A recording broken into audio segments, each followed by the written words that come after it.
Be advised,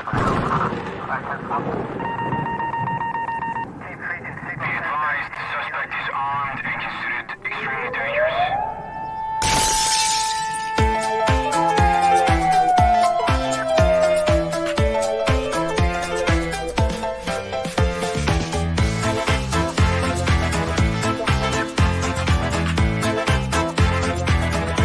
Welcome to the Safety Doc Podcast with author, radio host, and nationally recognized safety expert, Dr. David Perrodin. Join us each week as we discuss the best and most bizarre practices in safety preparation and crisis response. Follow Dr. Perrodin on Twitter at SafetyPhD. And remember, the truth will keep you safe. Hey, everybody. It's your good friend, Dr. David Perrodin from down here in the North Star Recording Studio. And hello to Mike Z, Solitude, and All Pro Lemonton. So, yeah, we have a winter storm moving in. So, about 2 in the morning be the first pass, and then tomorrow throughout the day. So, they've already canceled school here. In my community, because we don't have snow on the ground. It's not going to be like a blizzard, but because it is kind of at that freezing level when this stuff comes down, it's going to be about 5-6 inches of snow. It's going to disrupt stuff enough. Tomorrow was only scheduled to be a half day anyway. So the district sent out a message and said, if we've got to do a late start, then it's not going to make any sense to do school. But and then by Tuesday, Wednesday, back into the 40s. So this stuff won't stick around too long, but probably stay around on the grass for a while. So hope everybody's doing well. So turn a hose on in front of a fan outside. Oh my goodness. Yeah. There are people in Wisconsin and people other places, but when you get into January, oh my God, D-Man 50. we have a right off the bat super chat here from D-Man 50. So D-Man, thank you. Holy smokes. We are going to hit that threshold of actually getting a payout from Google before the end of the year. And I'll have to share that with my tax person and say, look at this. We hit the threshold. So wow, that's really cool. Yeah, today's topic is 401K hardship withdrawals. So I'm going to get into that. But thank you, D-Man, and I'm also D-Man. You're also going to get you're going to get this, which is very well deserved. If I can find it, that is, my good friend. Yeah, well, you'll get me on a dollar bill. But okay. You're also going to get one of these. Look at what a $5 super chat lands you. A thumbs up, a wow, and then the whoa. Thanks, D-Man. Appreciate it. Taco Town Syndicate, what is up? Snow's on the way. I'll be using the snowblower tomorrow. So Man Against the Masses saying, I cashed in my 401k. Well, not actually. I transferred it into my thrift savings plan. So, yeah. 81. Oh, my goodness, Sast. Yeah. Not 81. About 36 here today. So, not super, super chilly. But, of course, 81. Oh, that winter. I just hibernate in winter. I kind of go into this I do so much when it's warm outside, and then in winter, I'm not into skiing and snowshoeing and ice fishing and all those things. Are like, oh, you live in a cold weather climate, like all that stuff. Nope. Wow, SAST. Hardship is for first time home medical, I think maybe education. Well, let's get into that. So, hardship is. So first of all, what is a hardship withdrawal? So a hardship withdrawal involves certain. This is from the IRS. Certain medical expenses home buying expenses, so as you indicated, Z, and then up to 12 months worth of tuition and fees, expenses to prevent being foreclosed on or evicted, burial or funeral expenses, and certain expenses to repair casualty losses to a principal residence, such as losses from fires, earthquakes, or floods. So that's the range of areas you have to qualify. You could qualify for a hardship distribution. So, and what that does then, so your 401k, right, is pre-tax. So you still have to pay tax on it, but then there's a 10% penalty if you withdraw early. And if you qualify in one of these areas, and that's where like an accountant, or I don't know if it's going to be the IRS is specifically going to. I think it's your employer if I read this right, actually. But then the 10% additional fee for taking your money out before age 59 and a half won't apply. So again, like you'd have to check that out, but that's the hardship. So the hardship means you still have to pay your taxes on it, but you wouldn't have to pay that. And Z is saying Roth is pre-tax. Yeah, you can always take out what you put in on a Roth. If it gets you the interest on that, I think that gets a little more complicated. But yeah, so a Roth IRA, which is post-tax money and grows post-tax, so you never owe tax on that forever, and it can be passed on and inherited, and then the people don't have to pay tax on it, but they do have to distribute it over, I think, the course of 10 years. But so look, Bolo is hanging in there with the ads. Look at Bolo. So D-Man is saying, I'm considering buying a new vehicle with my 401k rather than spending savings, lose all my money, or have something to show for it. What do you think? So, wow. All right. Obviously not financial advice, but man, I guess it's just one source of money or another. If you took your 401k out to buy a vehicle, it's not going to be a hardship expense. So you'd be paying that additional 10% to get your 401k out versus savings. Now, with that said, right, man, 401ks, I mean, what are the options that people have, right? If they're with a business, they're like, here's the plan that we're a part of, and it has 12 mutual funds, and maybe it has a money market you could put things over. I mean, and get 0.2% or something like that. But yeah, I guess it's your comfort level with, if you feel the markets are going to go down, if you feel that money is going to decrease, and you're going to take it out, but knowingly take that extra 10% hit on it and say, well, the other thing is, like, new vehicles are coming down in price, right? So things might kind of level out for you there, right? If because I was shocked today to see some new vehicles in my area, at my dealership, that were 20% less than what they would have been a year ago. New vehicles. Yes, you heard me right. And it's just, starting to have more stock, but I was like, whoa, this is a big dip. So it might wash for you. Personally, I think what I would do, right? This is, again, not financial advice, but if I was in a situation where if you're still working, right, then it's a tough one because you don't have a qualifying event to get your 401k out.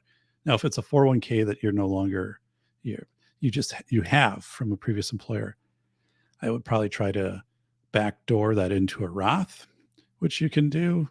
And then I would maybe take the money out of the Roth, which is and use it. But it's a good question, man.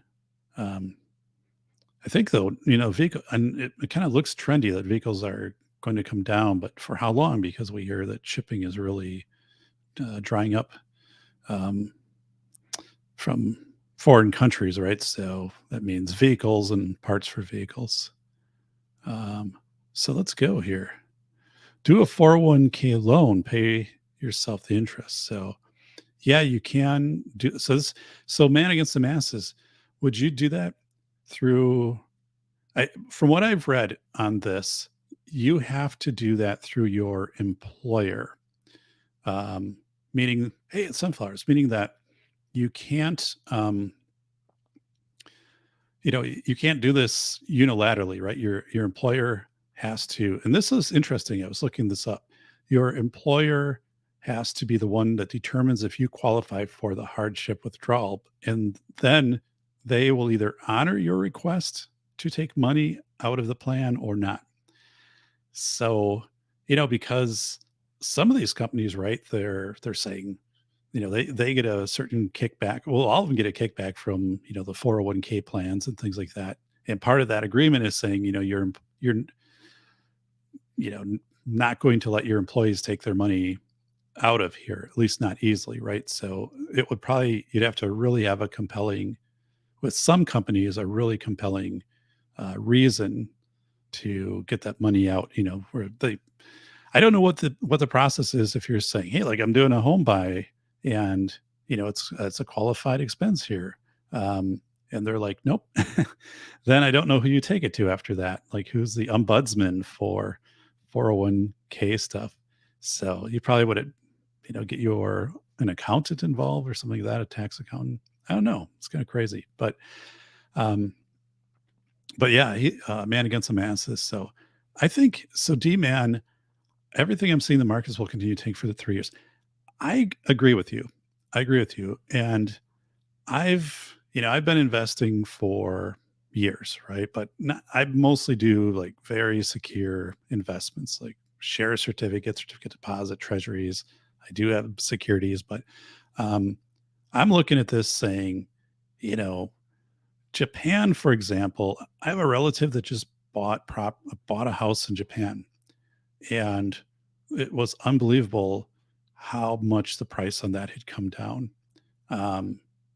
And just because, right, that market continues to contract and the population continues to get smaller. So, but I think, what is going to drive the market? And I would doubt it's going to move much before the 2024 election. And depending upon that election, I think, we could have 4 years of a perpetual down market. But if you go back, right, I don't know if it was 1965 through 82, but like the U.S. stock market was pretty level, meaning like you wouldn't have got big returns out of that market.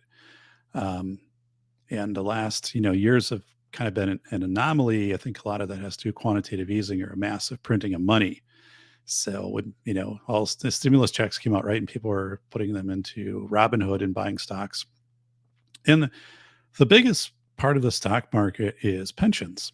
So as people now are getting older and cashing out pensions to live on and covering their inflation expenses, who's refilling these pensions, right? Especially private pensions. Public pensions have some ability to wring those dollars out of the taxpayers, but who's refilling those? Because people, like there's Mike Rowe, 7 million men ages, I don't know, 20 through 35 who are not in the workplace and not seeking work, who are able to be working, just say no. So yeah, I'm with you. I think we are in for an extended period of down markets. And the thing is, if you go down, 50%, you have to go up 100% to get back to even. And that's a big thing, right? So like even to restore where people were at the start of this year, you're probably not going to see that for a year or two. So like you have this money, this dead money, and then your brokerage fees are chewing away at that. And at the same time, bank certificate deposit is between 4 and 5% right now, or a share certificate. Short-term treasuries are between, upper 4%, which is very good considering that wasn't anywhere close to that in the last 12 years. But I'm with you. I look at this and I'm just like, I don't see where the money comes in to raise the markets. And also, we have other factors in this, right, that we've never seen before. And that's the things like we've never seen before. People not going back to the office. So there's $1 trillion right now of office space, rented office space, which is vacant. $1 trillion. And nobody's coming back to that. And so no one's coming back, which also means then that those companies aren't buying paper, and they're not paying utilities, and they're not, then, that those restaurants in that area where people would go, during work and get food from, like, that's not happening. So this is a monumental change. These institutions just aren't coming. A lot of these places aren't coming back. And, and who's going to be an entrepreneur and try to start something in a downtrodden area? Maybe they'll say, like, hey, if you rent like for a year, we'll give you a month or two free. Well, I just don't see it. So I'm with you, D-Man. I think we're in for and actually, personally, I've been positioning myself for a very turbulent market. I do not purchase precious metals. It's just not my thing. I ultimately, my thought on that is, I think it's hard. It would be very hard to make that fungible in any type of short-term capacity. Like in my town, you got the gold and silver guy and the precious metals guy downtown. But if things really got crazy, he's not going to open up shop, or his place will be looted. And then how's he going to get money to pay me? Like, somebody brings in something and they're like, here's a gold chain or something. And he'd be like, okay, but I can't get money from any bank. Right. So I just don't see it as being fungible. But that's just me. Yeah, it may be over this long span, possibly, but so sunflowers. Good. I need a new car soon. My Hyundai's on its last leg. Oh no. I bought enough new cars to know that they're the worst investment in history. So SAST, I actually only buy new cars. And here's the reason. And I don't buy like new, super expensive cars, but I believe, well, we keep vehicles as long as we can. So, I lost a vehicle January of 2019 to an accident on the interstate. My other vehicles, I keep between 10 and 15 years. So amortize that out. We do really pretty well with the vehicle. But then I know it's received every oil change. It's not, it's not been raced around. It's been garaged. I mean, all of these, I know the history of it. And I know from day one it's been taken care of, because I had a vehicle that had flood damage that I had purchased, and that thing was just a nonstop roller coaster of disasters. I've had many mechanic friends who've said people don't take care of things like they used to 20 years ago, right? There are people who don't.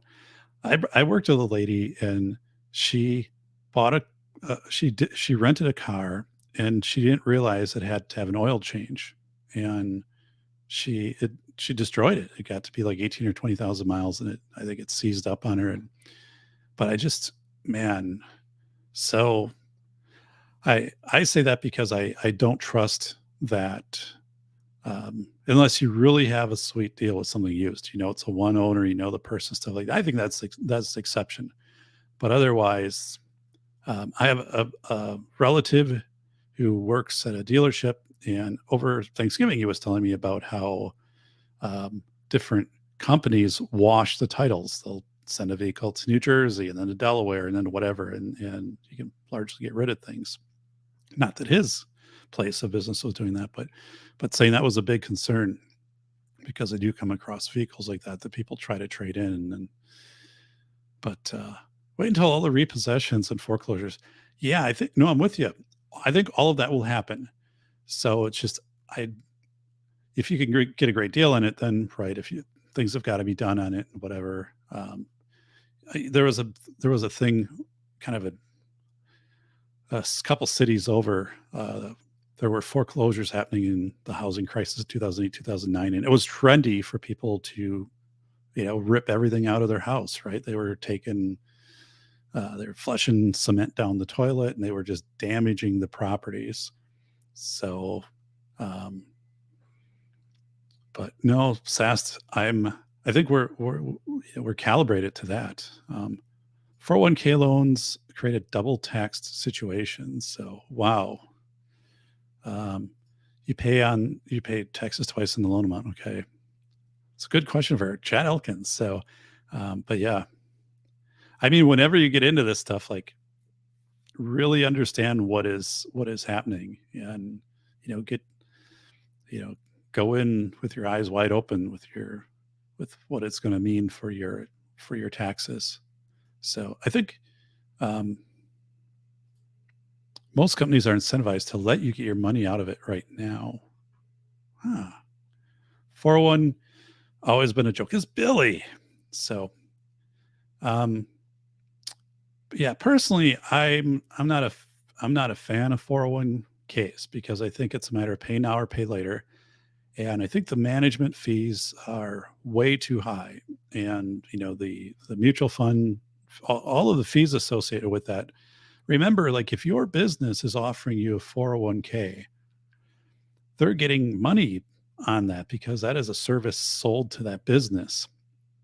So there's a portion then of how much money is contributed to the 401k that there's a check that's coming out to that business. So, and all of these people, when they're presenting and telling you how this 401k program, you got to look and say, well, how are you getting paid? And they're like, oh, well, we get 1% of your balance, but it's okay because the market returns 8%. But I'm like, yeah, but if it returns, I'm not sure it does actually do, but like all these fees and stuff, I'm like, how are you getting paid? Right. So, yeah, this is it, Billy. I think you're right. So, I personally like to have control over all of my finances. And then I just kind of allocate things saying this is retirement money, even though it's not qualified money, meaning it's not a 401k, 403b, Roth, although I think a Roth is a good thing. But, and I'll put money in my chart of accounts and say, this is retirement money. So I will access this between, age of 62 and 72, like this set, and then this other stuff will come into play. But then I'm managing it, right? I know where it's at. I've got, and right now there's 5% CDs are out there. Treasuries, you don't pay state and local. Now, again, right, people say, well, you're not going to keep up with interest. Well, true. But look, I mean, if you're exposed to a 401k and letting someone else manage, I mean, you guys know too, I know a lot of people who are down between 20 and 40% this year. And also people who, took big losses back in 2008, 2001. And like, I had a friend who told me, like, she said, I've been working since, 2000, and I'm, every time it seems to like get to a decent amount, there's something that wipes it out. Sure, you can cost average, right? But, I don't think things were made to have this many big cliffs. But FTX, that's a great point, right? How in the world was that allowed to happen? I think we probably know, but it's just crazy. So yeah, well, silver, you bet. Silver is moving up. Real estate, they're not making any more of it. So I think, Billy, you're probably right with that. So you can mail it into the buyer too. Let's see. Cool. All right. So I thought vehicles are considered liabilities. Probably is a liability. So I also only buy new, done with people's junk demand. Yeah. And it's just, I don't trust people anymore. Right. I just don't. So I'm doing consulting now, right? So I got started the consulting again. And one of the things, so I sent out an invoice last week and I got an interesting response. And the response was, oh, like, you're always on time. And we appreciate that. You wouldn't believe how many people are not on time, and also to the fact that with their other types of consultants that they have throughout the organization, they're like, we found that we have to write into some agreements that if you don't invoice us by, within 30 days of whatever, we will charge a $50 processing fee, because people just weren't invoicing them. You think people want to get paid, right? But even like this kind of weirdness, like a laziness that's just hitting. They're like, people, we never had that before. But, now we got to, settle our books and things like that too. And people who are supposed to invoice them so they get paid weren't even doing that. It's a crazy thing. It's Bolo. Dun, dun, dun. So, yeah. Look at this.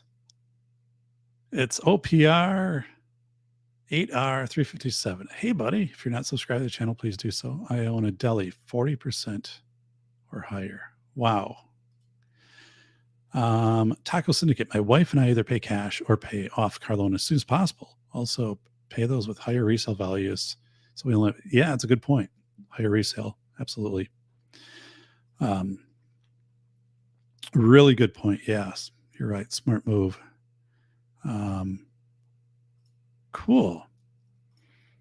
All pro lemon ton. It annoys me that they allow you to put 19,500 into a 401k, but cap IRA is at 6,000. Yeah, you're right. Because a 401k is pre-tax, right? A Roth is post-tax. Never, you can never be taxed on a Roth. So the Roth limit went up to 7,000 for 2023, and for me, because I'm over 50, it would be 7,500. Or 60. Excuse me, I'm incorrect. It went up to 6,500 for 2023, and then if you're 50 or older, you can do 1,000 more, so 7,500. But you're right.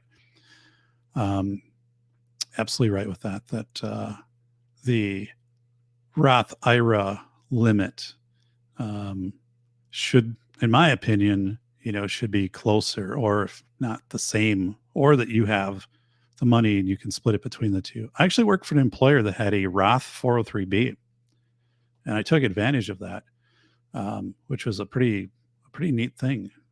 And when I never saw that again anyplace else. So let's go over to a headline here. And thanks everybody for being here. Appreciate that. So let's get over here.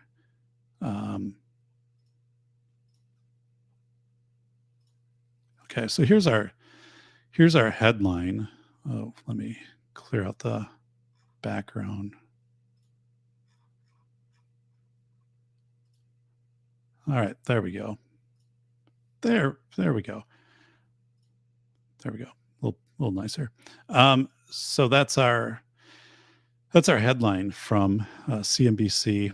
This article came out today. 401k hardship withdrawals hit record high. Vanguard says another sign households feel a pinch of inflation. So this goes back to 2004 when they started to track this. But this is the month of October. They don't have information yet for November, but the thought is that November also is going to be a new record, probably December too. So that's 0.5% of workers participating in a 401k took a hardship distribution, but that's a pretty big number. That 0.5% took a hardship distribution. Because again, you got to go through a lot of kind of steps with doing that. Everyone is probably advising you to not do that too. So there's a psychological thing, right? So people are going to say, just keep the money in there and let it grow. And I'm not saying got to do what you got to do. And I'm not even saying I think that's the best thing to do, but that is a big number. So again, we talk about the stock market, and I think, whoever it was who said, that they think we're in for 3 more down years. If you're siphoning out, 0.5% out of 401ks, and that money is not going back into investments, that money, right, is going to pay for insurance and rent and food, right? That money is likely not working its way back into the stock market. Very slim chance that that is happening. Someone is going to take their money out and then like try to parlay it in the stock market. Um, so this is absolutely huge to look at this and say, look at the money that's coming out. And the other part on this is look at the money that's coming out from um, new retirees, and then also the percentage of people is starting to hit its higher number now that's hitting age 72 required minimum distribution. So you've got less money coming in. You've got people who have money in who are taking it out, and you have people who are retired now who have to take the required minimum distributions. So the market is being siphoned. This money is being siphoned away. And this whole thing too, you can put $19,000 pre-tax. Who's going to do that outside of a handful of people, right?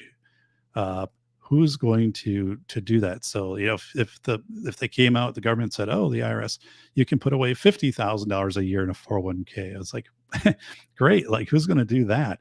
But so this is really crazy.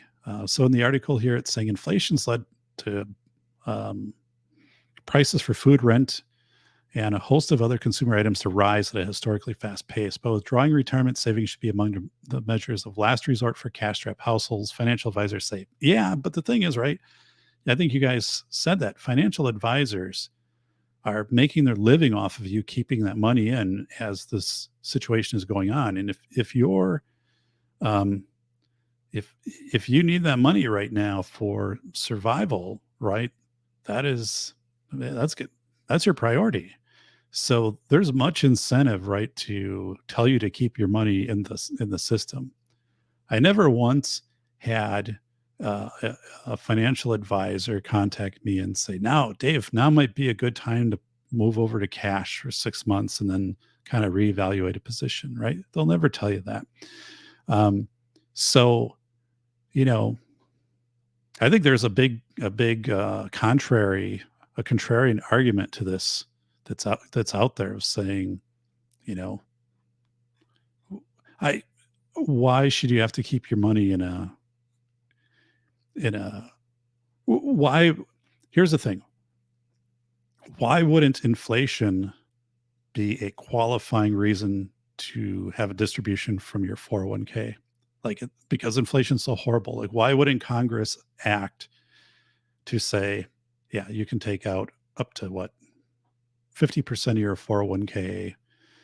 Well, they won't, right? But now, Billy, and you guys have got it here. I think I look at this and I'm like, this is a really bad sign. So yeah, what are these other?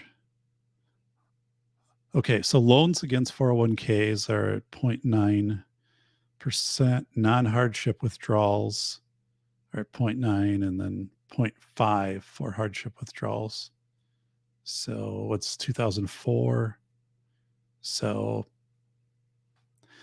yeah, actually, if we look since 2020, right, all three of these have gone up. The hardship withdrawal, the non-hardship withdrawal, are people just like, I'll take the hit. I'll pay the extra taxes. I want the money out of here. If you did that a year ago, you likely would still be better off because you wouldn't be down. And then loan issuances. So I think this trifecta here is kind of a bad sign. Because if you look at the chart going back to 2004, it doesn't kind of all, there's not a confluence of these at any other point, except like right here at the end where they're all rising. I think it's really bad. So, but anyway, so I feel bad for the folks this is asked who live minimally and just getting by. Those folks are getting crushed. They absolutely are. The cost of insurance, which they have no control over, the cost, because gasoline went down. Yeah, gasoline went down, but food, I mean, you can't escape food.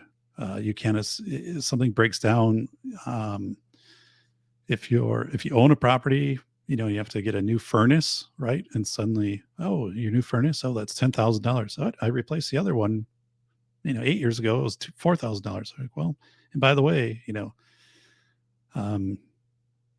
we might not be able to get it for a certain amount of time. And if you're renting, you know, rent is just getting calibrated higher and higher. Especially, you know, again, vehicle insurance, which we talked about. I have one relative who is moving out of the country. And of course, my friend Aaron Clary is leaving for Asia reconnaissance later this month for about 4 weeks. And he's looking to buy property and then the possibility of moving out of the US. So, or at least having the option to do that. So, oh my goodness, you're turning guns. If you haven't subscribed to the channel, please do so. So, a friend of mine had a computer in 2003 or something and typed in how to make money online. Bitcoin came up at $3. Your friend probably did pretty well back then. So, yeah. SAS, because financial institutions are our biggest lobbying group. They are. And I look at this stuff and, you know, SAS, to be honest, I wasn't, rising waters float all boats, right? If you are a financial institution and you're telling people, take out these, you know, take out a mortgage, right, on your house and use your house as an ATM. Didn't Bank America or some bank actually have a commercial like that? They had your house and it looked like it had an ATM built in and take equity loans against your house. But so if, you know, if the economy, if the stock market's going up and your home value is going up, then, you know, holy smokes. So, but that's not the case. It was all, oh my goodness, oh, you guys are super generous. Wow. This is amazing. So Mile High Ronan with a $9.99 super chat here. Doc, chat, salute, cheers. So wow, Mile High. I am wow.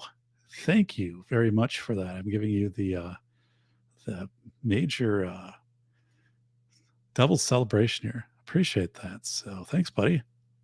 Appreciate that. So we're closer. There's a chance that you know, with ad revenue and stuff, I might actually get a statement from YouTube at the end of the year and saying, here, you've hit the payout threshold for YouTube ads, and I can show it to my tax preparer and they'll be like, holy smokes. So I'll be like, yes. Yesterday, 3 audiobooks of thank you very much, Mile High Ronan. 3 audiobooks for School of Errors sold on Audible. So, which was good because I mean it distributes in like 45 places. So 3 in a day from Audible. It sells in other places too, but that was pretty good.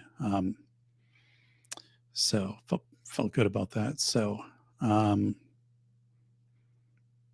can refer you to a great property management firm today because I typed that in Carl's computer all those years ago. Wow. Man, oh man. Man, oh man. So Taco Syndicate sounds more like 2011-ish turning guns. I stupidly rejected the idea when a friend told me to buy at 11 cents a Bitcoin, right? Can you imagine? You know, I remember, I mean, there were stocks like that too. I remember owning AMD, Micro Device, what American Micro Device, right? AMD. And back in 2001. And then it was like $3 a share. And then the Twin Towers attacks, the stock market was shut down for 4 or 5 days. And then everything opened and it was way down, right? So percentage wise, it might have gone like under 2. So it might have been down like 35% or something. And I was like, holy smokes, because I had number of shares back then. And so what I did is I said, well, I'm going to grind this and wait for this to get back to even, then I'll sell it. And I did. And then it went from like literally from like 3 over the next couple of years to like 80. So I'm like, holy smokes, man. I probably should have just put a sell on the downside. And, but, anytime something moves because of a black swan event, it's likely it's going to get back. But because the fundamentals, aren't what's destroying if there's the black swan. But anyway, with that, I think there's way too much algorithm, robo trades that are going on, right? And there's just way too much volatility. It's like when the FedEx, the CEO of FedEx came out and said, shipping is slowing down and whatever. And then the next day, FedEx loses like 40% of its value. And guys like, man, like we're just telling the truth here. And that's the thing too, is like these stocks these securities get punished, and the mutual funds that hold them. And look at all the mutual funds that hold Amazon and Meta, because Meta was hip, right? And so like, geez, man, just a bad thing. Bolo's saying one of my best moves was a hardship withdrawal. Bought a motorcycle. Awesome, buddy. There are times, right, that you only live so long. I think this is something else that comes into play. And I'll be honest with you. I was out walking the track last night. I'm 51 years old. I never thought I was old at 40 or even at 50, but now at 51, it's a little bit different. And I was trying to think last night, why is it that suddenly I kind of feel mortal, or I actually like feel old? So, I have to, and I was thinking, well, I think one is the world has changed as we know it, right? Much in the last 12 months, and especially the last 36 months. So like what you're used to has changed, the inflation and the crazy election stuff, and, the war in Ukraine, and then, we can go on and on. And I'm like, so that's part of it. And then, another part is just people dying, right? Like, Kobe Bryant, young man dies. But then, like Kirstie Alley, it's not saying I was a fan of Kirstie Alley, but I'm like, Kirstie Alley dies 71. I'm like, so that's only 20 years from where I'm at, right? Like, and I remember 20 years ago. So like 20 years isn't that long. Again, like Aaron Clary, we were talking, and he said, because my genetics and my family, I'm only going to probably live so long, I'll be somewhere in the 70s, and that'll be it. So like, get out and hike and make the most of things. I think there's this big mistake in telling people, and I had a relative who told me this to my face. They had saved up, had kept things into retirement, and would put things off. Well, I'm not going to buy a motorcycle, right? Or I'm not going to take this trip, and I'm not going to, things that you would bring happiness to you, right? And they would say, because when I retire, then I'll be able to do all these things. And they had developed cancer, and when they retired, they couldn't do any of that, and then they died. And they just said, do not, to me, like they're like, do not come into this with a mindset that, take the trips, get a motorcycle, or get a nice bike, or, get the things that you want. Don't be foolish with money, but do the things that you want to do. Because there's no guarantee that there's even a tomorrow. But this whole thing of thinking, you're going to feel so, energetic and youthful and great. I mean, it's not the Villages for everybody.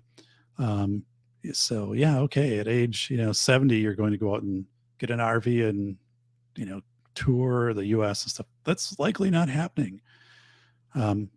So I think there is this huge misconception, but yet financial planners and people want to sell you on all of those thoughts, like load in now, because, it'll just grow. And then, you'll have this image, right, of perfect health, when actually perfect health is wealth, but So you're going to put in all these hours and kind of burn yourself out. And when you're younger, it may be more apt to do some of these things and, be healthy to do it.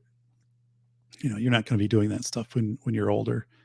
Um, so, it's a really good, really good point to think about that. And again, I think it's so flawed, like to, just to, the way social security. So like, what if you're 72, like there's going to be your new maximum age or whatever. So you get this big bonus of, double or 2.5 times amount. But the reality is if you take social security at like 72, most people then only live to be like 76 who take it at that age. So, I know delayed gratification, right? I get it. And I think though there's budgeting in the moment. And then I think there's always kind of budgeting for down the road. Um, and I think that's where the financial things and the 401ks and all of that can really kind of shortchange you. So, SAST is saying it was created in 2009, but Bitcoin. So what up? Sunflowers. Hey, it's sunflowers. So, yeah, I don't know. I do not know. So subscribe and a thumbs up here. That's appreciated. So very good. Wow. So tell me what you're seeing, with inflation. I'm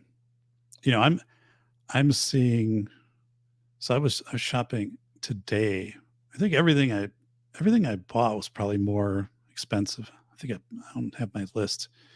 Can of sardines is going up, and it's pretty regular things. Oh, like a jar of peanuts, like lightly salted peanuts, that's up like $3. I mean, there's like, and soda, although like soda's not good for you and you should limit your soda, but that's crazy. And a bag of Doritos like a $4.50, and even the deli has charged more for their hot bar, and it's done by weight. So that's going up a little bit, but and those are things like you can maybe mitigate somewhat. But when you get a bill for your electric or your water, like our water went up again and our property tax is up 16%. I mean, those are things are just crazy. So, I'm consulting, and one of the things when I set up my schedule this year, I started to consult again a couple of weeks ago, and got the fired up again. As I said, I'm not going to work on Fridays because I didn't work on Fridays previously, but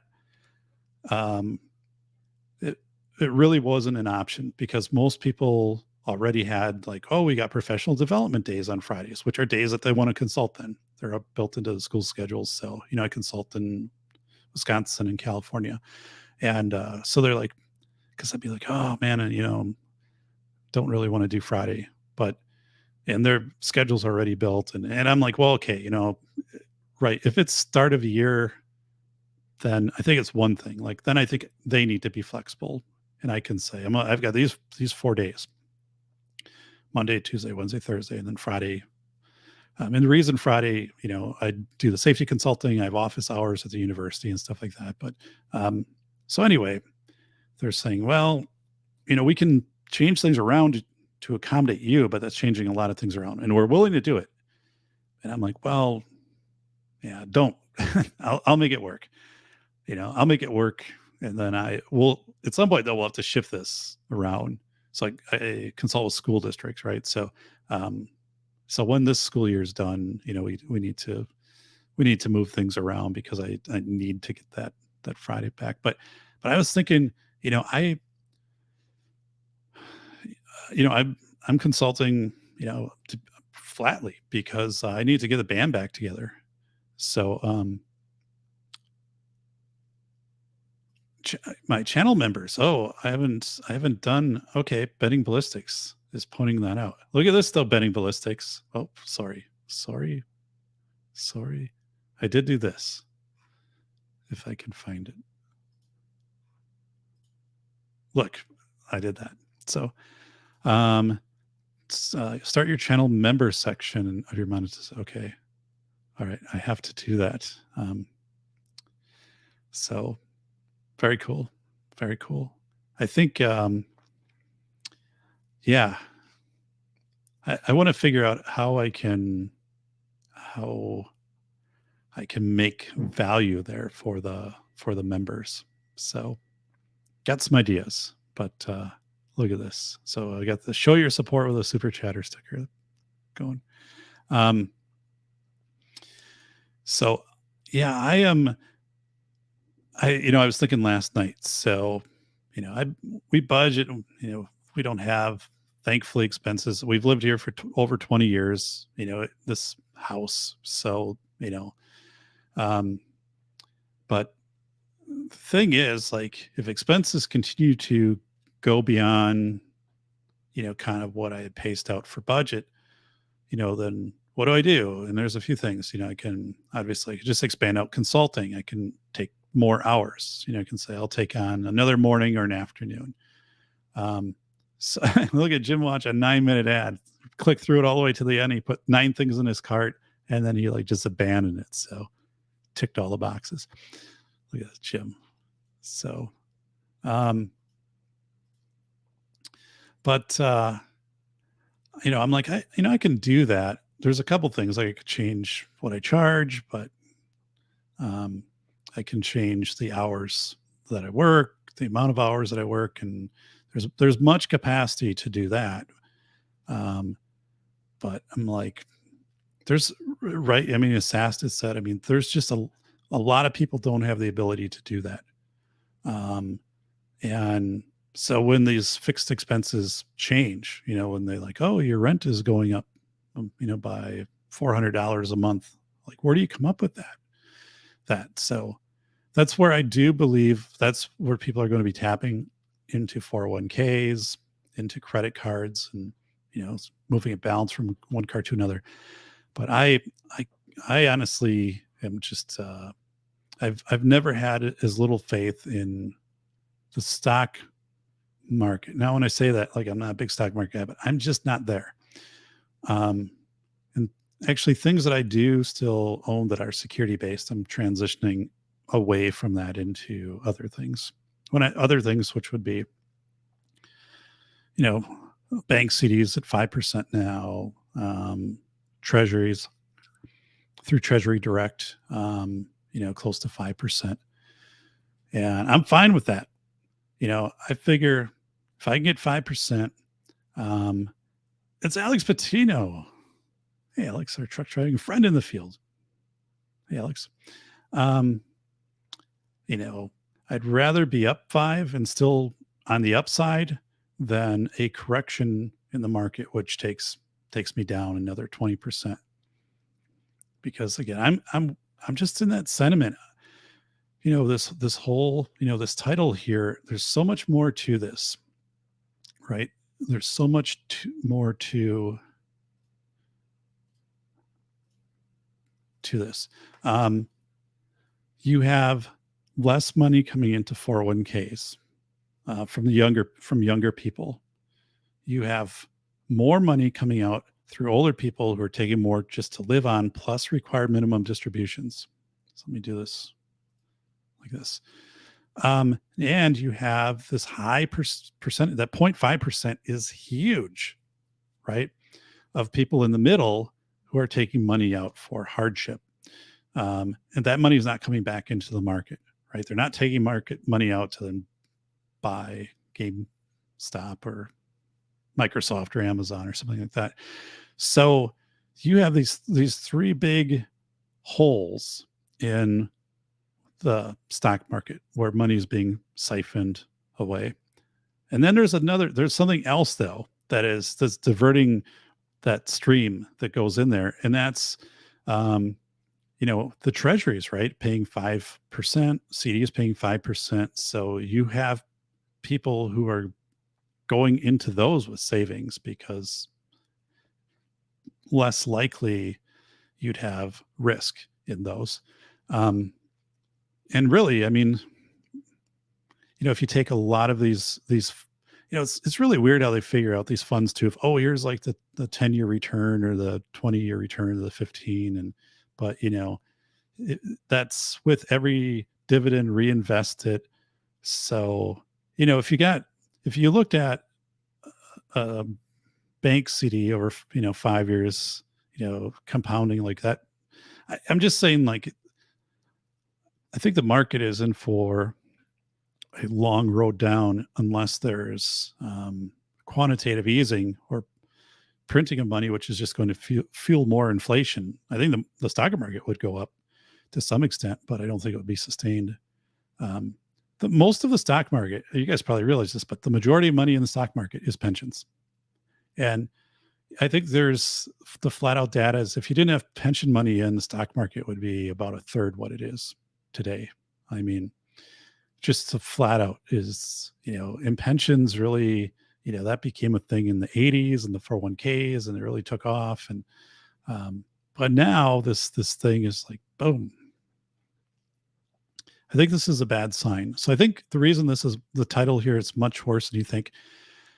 This 0.5% isn't coming back in. And I think for people to take money out because of a hardship, is just a really bad indicator that this is like the last place they can go. They probably already tapped out credit cards and things like that. And that money's not coming back on a hardship. It's very, very low. It's not a loan. This hardship stuff, the data behind it, once you take a hardship loan, that money is not coming back. So it's not like in 3 years, you're going to be like, oh, I'm going to put away an extra $3,000 a year in my 401k to make up for when I took out this. That doesn't happen. So retail therapy,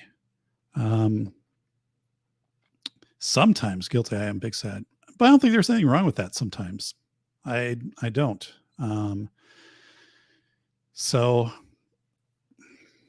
I think those things need to happen. Money is meant to be enjoyed, and sometimes, buying things or doing a trip or whatever, it's just what needs to happen. I don't buy anything unless I need it. Yeah. So as I say this, like, well, I've got the studio upgrade, but this was all business stuff. This is in the same year that the business started up again, and all my business is right down here in the studio. But this hoodie is American Giant. I've had this a couple of years. I won't replace this shirt. I mean, I wore a thermal shirt. Not that this is not a thermal shirt, but I wore a thermal shirt yesterday that I bet you I've had since college. And so yeah, unless I really need something, I don't. I'm not buying it. I just don't really have an interest in buying. I have an interest in quality. Like, so, what if I get something, I want to get good quality, like a pair of shoes. There was a pair of Keen work boots on sale, 40% off. It's a pair that I owned before, and like they're really bad shape, but I had them like 15 years. And so I ordered these and they came in and fit great. Got a great deal on them. I'm like, those will last me another 15. But no, I don't really get a thrill out of buying stuff. So and I don't like sports, I've really, that stuff has turned me off, the big sports stuff. I like minor league baseball, now and then a couple of games, but I am just burned out on the other stuff. So like my yard, I like to take care of, like the concrete next to my house. Like that's basically, I needed that. Plus it's also an investment in the property, but I'm with you, Sass. There's nothing, I go to a store that lists, it's like vitamin C, cat litter, whatever, things on there, and cereal, and go grab it. But so good philosophy, Sass. I wish I had been taught that one. So Sass saying I learned everything the hard way. So Sass is a good guy. Jim, Billy, my kitten ran all over my phone while I was out of my hands, somehow hid you. I undid that. Oh my goodness. So Billy's like, what happened? I recommend leather that you can polish and mink oil. They last a lot longer. True. Yeah. The boots I have are like my Keens. I mean, they're good. They're not great, but I kind of like them because they're lightweighted. But yeah, I own a really good pair of like snow boots I've had for probably 25 years that I do mink oil once. I do it in summer and then I put them out in the sun and let it soak in. School of Hard Knocks alumni in the house, Taco Syndicate. So yeah, it's a punk tune. So yeah, I don't. So where would you invest money right now? So if you had $10,000, and you could go between a 401k, if you could go with a Roth IRA saying you had earned income, or cryptocurrency, or stock market, or where would you put the money? Because I don't think there are a lot of good places to put money anymore. That's another thing. And I always, you hear people like, don't put all your money in one bank because of FDIC. And I'm like, yeah, if you go over the cap, I get that. I think if any of those banks fail, or if there's a series of banks that fail, the FDIC thing is probably done anyway, right? But I think the logic of not investing all your money in one bank is, what if that bank gets a ransomware? What if the bank is saying, oh, like you can only take out $75 a day out of your ATM or whatever? I think it makes sense to have a couple different banking options because of that. But I kind of, I look at this stuff and I'm like, this whole FDIC insurance thing, a large scale financial event, that's just not going to be honored, right? I mean, it's just not going to happen.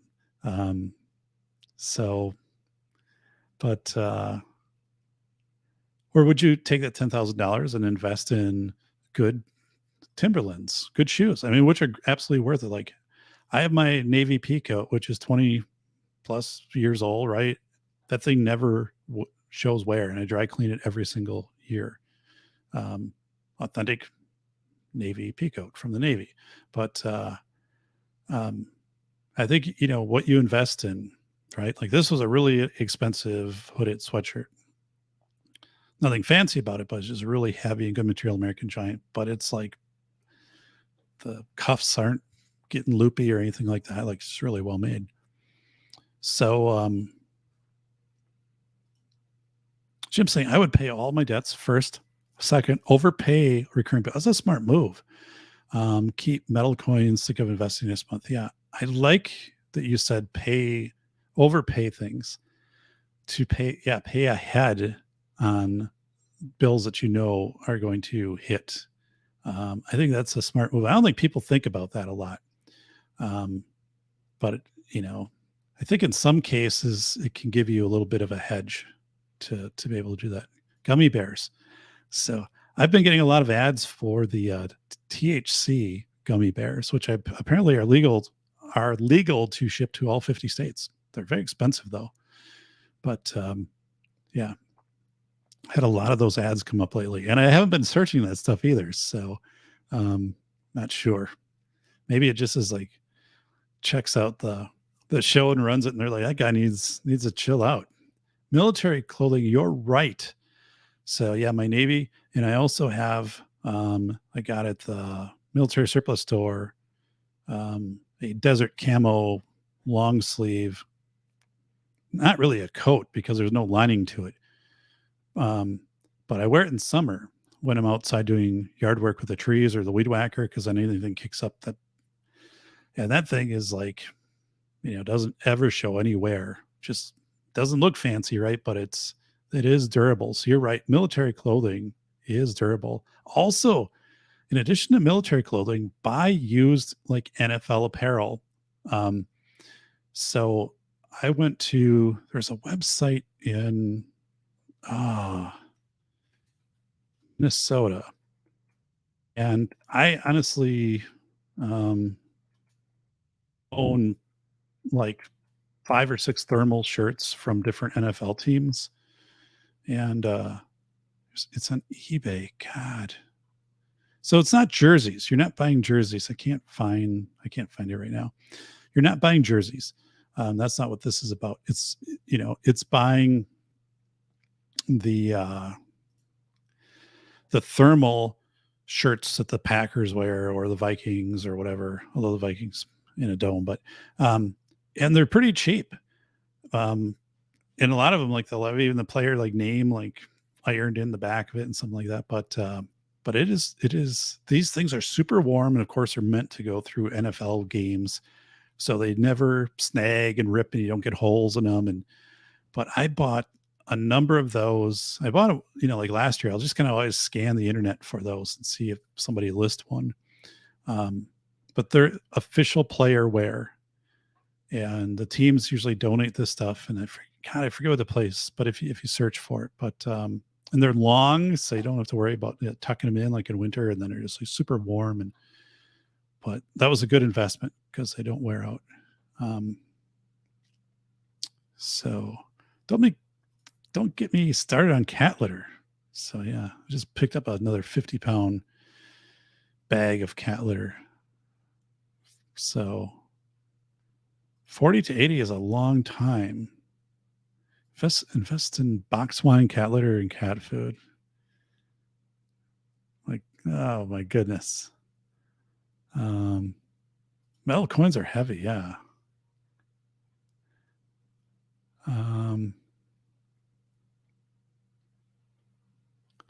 Let's see here. A good friend Sast. I kept one knife from my collection, gave the whole thing away, still have bad dreams about it. No kidding. I also got rid of some collections that I'm like, why did I do that? And part of the reason was that like I have 2 daughters, and so some of the things that I have, like this whole studio, like they would have no interest in anything down here, right? There's kind of like I have the tool chest that my great grandfather made, the wooden tool chest with the hand drills and all of that stuff in the hand planes. I've got all of that stuff. And I'm like, who am I going to pass it on to? Unless, right, it's grandkids at some point, but the people just don't want these things. Like my parents have the grandfather clock, they had for a long time. And my brother and I like, what are you going to do with this down the road? Like, I don't want it. And he's like, I don't want it.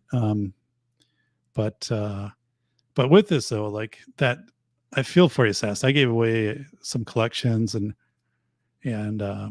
also got rid of my Sega Genesis on eBay for not that much money. And I should have kept it. Just a stupid thing. I regret that. So that's one thing, folks. Everybody listening, if you've got something and it doesn't occupy a lot of space, and it even if it's nostalgic and it makes you happy, then keep it. If it's not going to generate like a whole bunch of income for you, you don't have to sell it. Keep it. Now, if you have to pay $2,500 a year for a storage unit to keep this stuff in, and you never visit it except one time a year, then don't do that. Like that doesn't make a lot of sense. But if you've got stuff, you can, and this is true. This is good advice. It's Alex Patino. So, wow. Oh my goodness. Yeah. It's Alex Patino. So, no, man, I am just, whoa, what happened there? It just went all wonky on me. That is such an important thing to tell people is if you have something, I think the rule is if it makes you happy, even if just owning it makes you happy, and it's maybe something you check out once a year, right?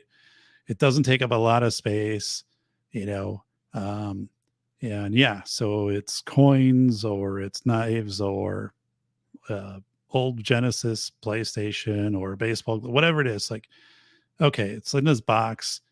Like, don't get rid of that stuff. If it's still because unless someone is paying you a whole bunch and you need the money for it, don't do it. It's not worth it.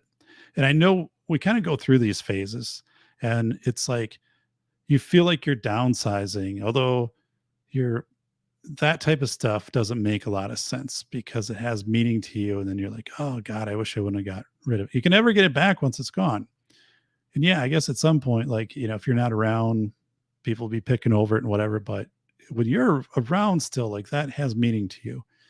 So again, I do have some things like that. And I think it's one of those things you learn. And that's where I really wish like somebody would have said that to me, when I was younger, like someone would have pointed that out, like my grandfather, had some really cool stuff that he had kept through the years. And if he would have said, like, hey, like I didn't have to keep this, but I did because like it reminds me of whatever, and it's on a shelf over here.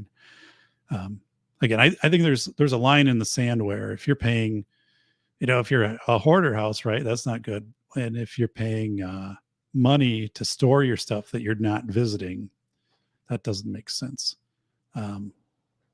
So there's a lot of people out there that do that. These storage units are just insane. And then, you read these stories and people are like, they go there once a year, or they only go there to add stuff to it. They never go there to check out. A lot of people never get to the back of their storage unit once they start adding stuff to it. And it's crazy. I knew somebody who, when I was like 25 years ago, someone who started out and, they were just buying these storage things and they thought that was the future, and they were right. They thought they chose wisely to make that as a business. But Sast is saying, I got rid of everything I couldn't fit in my Honda except the 3-seater chest of photographs. Yeah. And actually I have cedar chest. I don't believe these are cedar chests, who were made by my godfather, that when he passed, I kept these these chests. So, and of course, photos, right? I think photographs, absolutely keep photographs, and don't say, oh, I can, if I spend a couple days scanning all these, then I'll, instead of in a, cedar chest, they'll all be on a thumb drive, and then the thumb drive goes bad, and then you're like, whoa, I just lost all these photographs. They're gone, like all these memories and these tangibles. So like, keep those things. But yeah, I did go through and got rid of a whole bunch of stuff. And I could go through and I could downsize more, but it's going to be stuff like, oh, like here was a light cover that we never used that we kept for the hallway, and that's been since renovated, or there'll be stuff like that. But actually, like if you look down here in the studio, like everything in back me, I mean, I could thin out the books a little bit. To be honest, I don't read any. I don't read any of those back there. Those two that I wrote, I probably do, but like the other ones, I don't. I could get rid of all of those. They're kind of just taking up space right now. But everything else back there is pretty streamlined. I mean, the credenza I got used from a place I worked at for like $20, and the guy even helped bring it into the house with his truck. Well, they had a silent auction, and then they said, so I got 2 of them, and they're great, and they're skinny credenzas, only 18 inches deep. Awesome, I love them. Had them for over 20 years, and then everything else back there is pretty straightforward. Sign is awesome, gift from Coop, but yeah. Redeemed with a bicycle, Super V, based on Gary Fisher, I've heard. Wow. Oh, Bolo says, I miss my single waterbed. Don't miss the electric bill. Oh my goodness. Wow. This is, Saz, we should talk about this sometime on the show. I mean that. I mean, we should set up a time and talk about this, because I have a friend he actually lives in Florida. So, but his mom died August, I think. And so he and the siblings went through, and then they're sorting through the house. And he said it was really hard because there would be things that his mom had said, make sure you keep this, make sure you keep this. And he's like, he didn't want it. And his siblings didn't want it. I mean, he was older than I am. And he was saying, so what are we going to do with this stuff? And they got rid of it. They tried to find someone who was interested or a collector. But he said, I felt like my mom was in the room that the whole time, kind of like being like, what are you guys doing? You're crazy. Like, you're not obeying, a simple request I had to you, keep these things, to keep the Nutcracker collection here, that I put out every Christmas or something. But oh man, so he said he felt really bad, just he and the siblings, but he told me, he said, I felt really, really bad about that. And, so, but it is a complete truth that, your kids aren't going to want this. And when I was in college, I had an anthropology class, and the guy teaching it, told this amazing story, because he said, he came to class one day and he said, I'm kind of like a little bit worn out and things like. He's a good guy, good prof. And he was maybe at that time in his 50s. So this was when I was in college, right? And he was talking, like, he goes, there's this anthropology, like, thing, anthropology, right? But he said, I've had another relative who died, and everybody just gives the toolboxes to me. So he said, in my house, I have like 7 toolboxes from like relatives who have died, or like have died and then they died, and I inherited the 2 sets of toolboxes. But so he said, what am I going to do with these things? Like, from an anthropology thing, this whole passing down of the toolboxes was getting to be ridiculous. And I had a neighbor who actually had the same thing, and he put together one toolbox he kept, and then he sold the other ones. But again, it's this thing where you feel bad because you're selling stuff that other people meant a lot to them. But do you need 7 toolboxes? What are you going to do with that? So, but it does get really difficult of saying, what are you going to keep? And then also things that you think are valuable that really don't have any value to the next that maybe have value to someone if they're into those types of things. Like, that guitar probably has value to someone who plays guitar.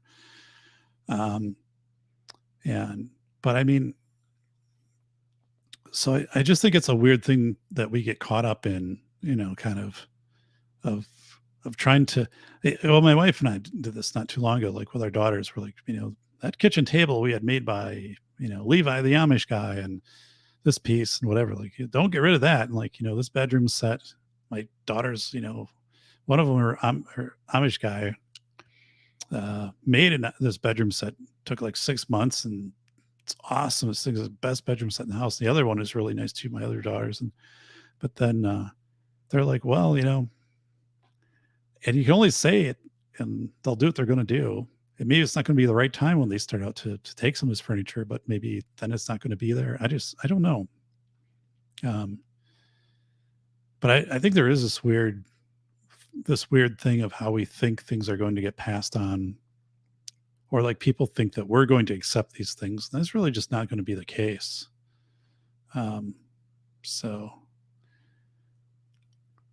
Corey's saying, I've been to the States, Europe, as far as I'm concerned, we're all cousins. So things like great great uncle and 4th cousin exist in my family tree. The people I personally know that are kin and kith are a small percentage. Wow. Last girl I was with an American, kissing cousins. Corey. Mike. Whoa. Mike, a $3 super chat here from Mike. Oh my God, Mike, that is awesome. Thank you. Or super sticker. Sorry, super sticker. Thank you for the generosity, Mike. You get one of these. You You also get a yeah, Mike. And I'm going to give you one of these. Nah, I didn't mean to click that. I meant to give you one of these. Also one of these. And Mike, you support the show repeatedly, so you're also going to get a one of these, Super Lightning, right there. Let's go. Look at that. I appreciate that. That is very cool. It's very cool.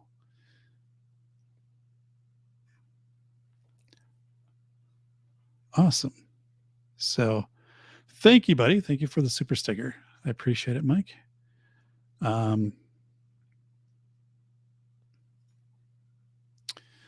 One of the things I sold was a lifetime collection of tools, saws, routers, brake line wrenches, you name it. Yeah. SAST. When my godfather passed, I inherited some of his tools, but I could have inherited all of his tools, and we kind of let them be distributed out to other people. And I didn't know how to use most of the stuff, to be honest. Like I said, I have the tool chest that my great grandfather made 120 years ago, probably older than that. It has all the hand tools. I mean, the stuff it's all there. Like, and I'll never get rid of it, but at some point it'll go somewhere. But yeah, there were a lot of things like really good ratchet sets, and just if I would have sat down, but I mean, part of it's too like, man, I'm not going to be using this stuff.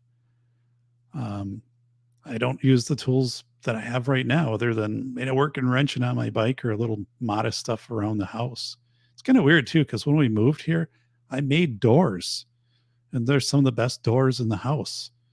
They're awesome. And I'm like, how did I do that?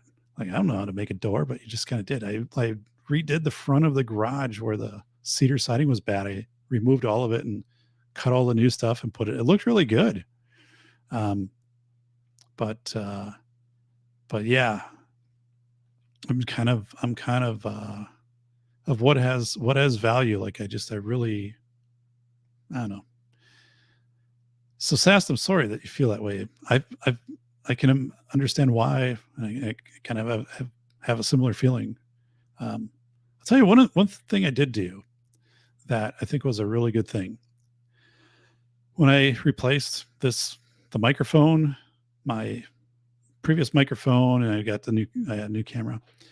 I knew someone who was starting a podcast, and I contacted them and I said, do you want the microphone, the vibration mount, the camera, and the windscreen? Like, do you want all this stuff? Because I'm not using it anymore. It still works, but I'm not going to keep it on a shelf as a reserve. If you can use it, I'll tell you what, you give me your address, I'll ship this to you I'll pick up shipping cost. You can have this.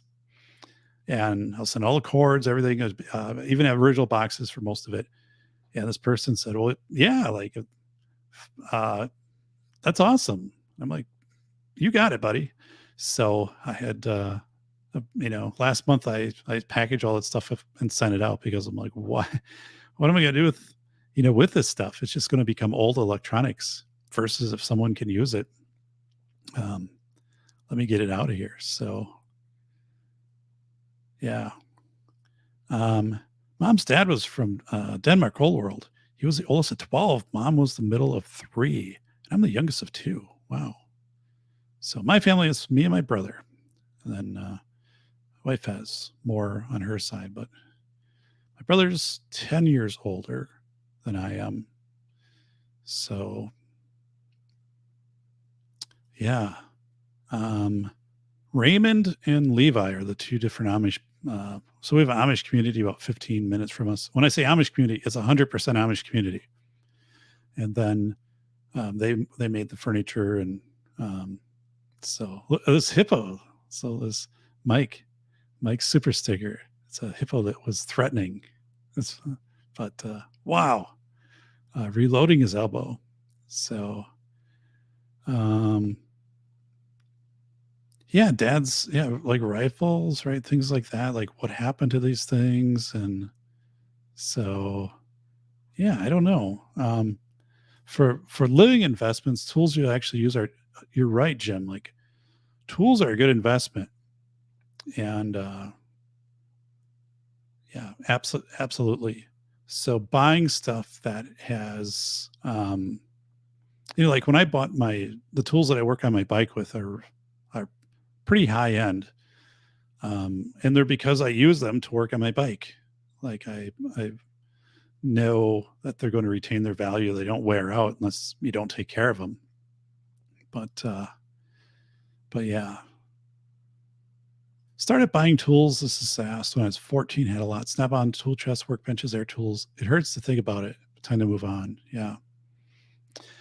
Sass, I threw out a Sears toolbox. It was my grandfather's. I had two of them that I inherited, and this one was all rusted, but it was a toolbox, and it had the tray inside. Everything was rusted, so I don't know. And I was just like, and now you look on eBay or something like that, and you're like $100, but and this thing was really well made. It was functionally okay, but it was just really bad inside and outside. And I was looking at this saying, I'm not going to restore this. Like I could. It actually would have been kind of a neat project to take my sander and just put it outside and work on it for a couple days in summer. Just steel wool, just go to town and do the best I could on it and take the hardware off. Like that would have actually been a good thing to do, and then repaint it. And I just threw it in the garbage. It was just one of those things where I'm like, no one's going to want this and I'm not going to deal with, so I just tossed it. And I was like, God, it's just a weird thing to do. So yeah. Yep. Man, well, just think about people who lose stuff in, tornadoes or floods or things get stolen. I had a toolbox that I made in high school shop class, had like two pull-out drawers. It was really done well.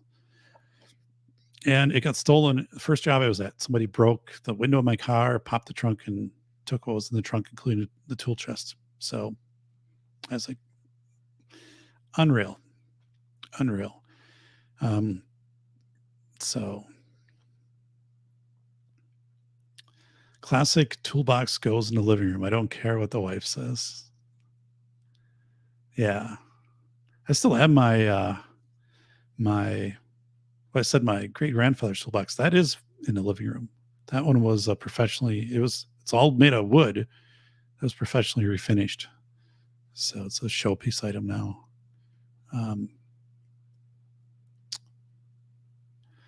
Yeah, this is Jim. I don't care if it's a silver fork. If you use it regularly, it's valuable, at least to you. That's right. I think that's a good point. And I don't know. Maybe it's just me, but maybe you guys have gone through this too. But I think you get to a point where you just are like, I got to downsize. I got too much stuff around me, and then you end up kind of throwing away things that maybe you shouldn't throw away. Not that it's not good to downsize, because I think it is. I don't think it's good to own like a whole bunch of things. But if it makes you happy and you're not, again, paying rent for it, or it's not occupying, or it's causing clutter or an unsafe environment, keep it. Just, yeah. Like I said, I mean, there are a lot of things that I got rid of just for the sake of getting rid of them. And I think it was really stupid on my part to do that.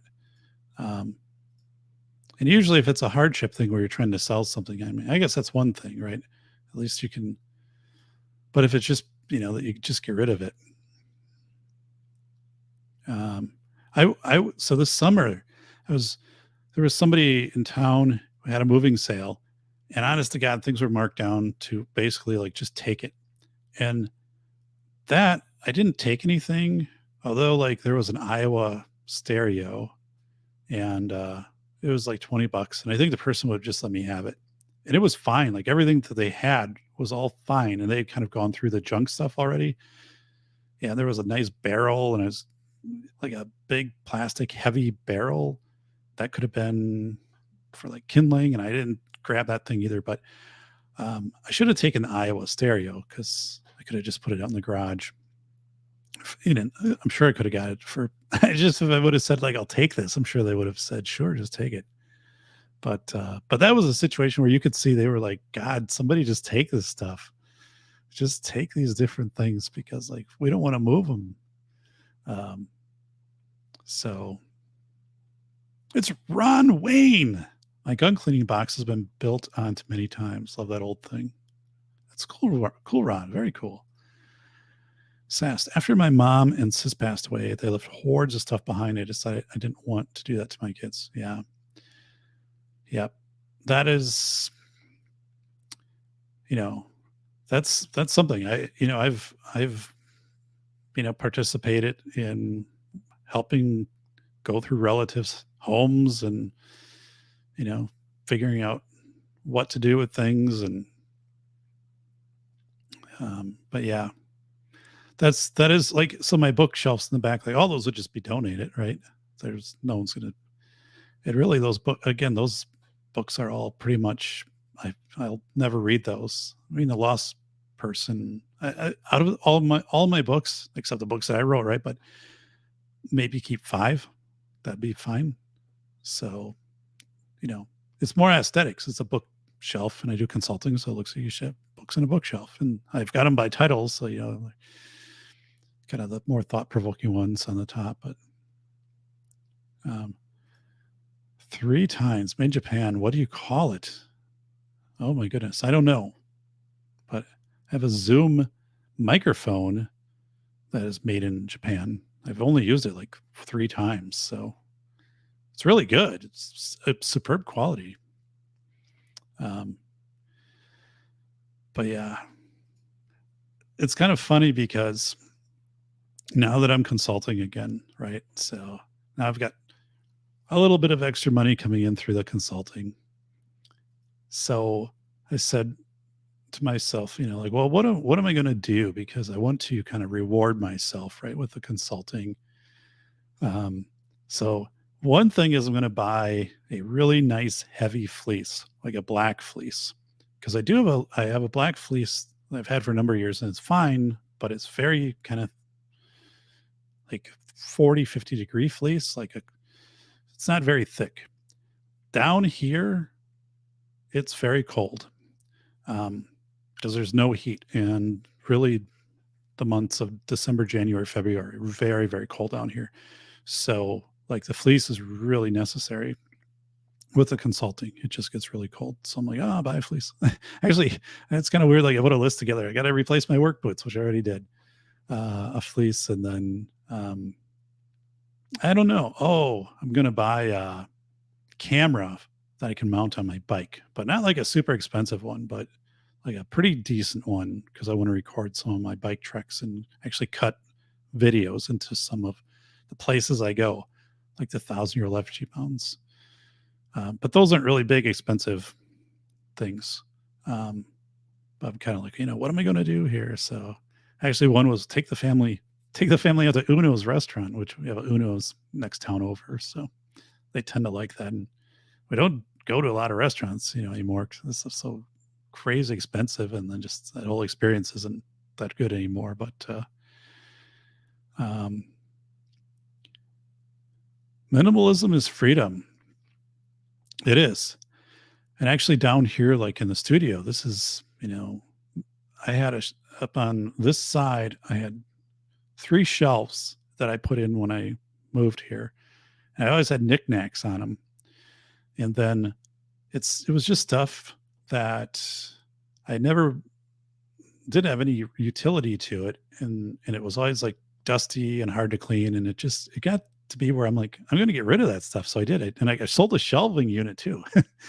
And so in the tracks that went in the wall, and then, the wall got painted. And now there's some art up there that was from a relative after they passed. I got some of that. So, but I was like, I don't want that stuff, man.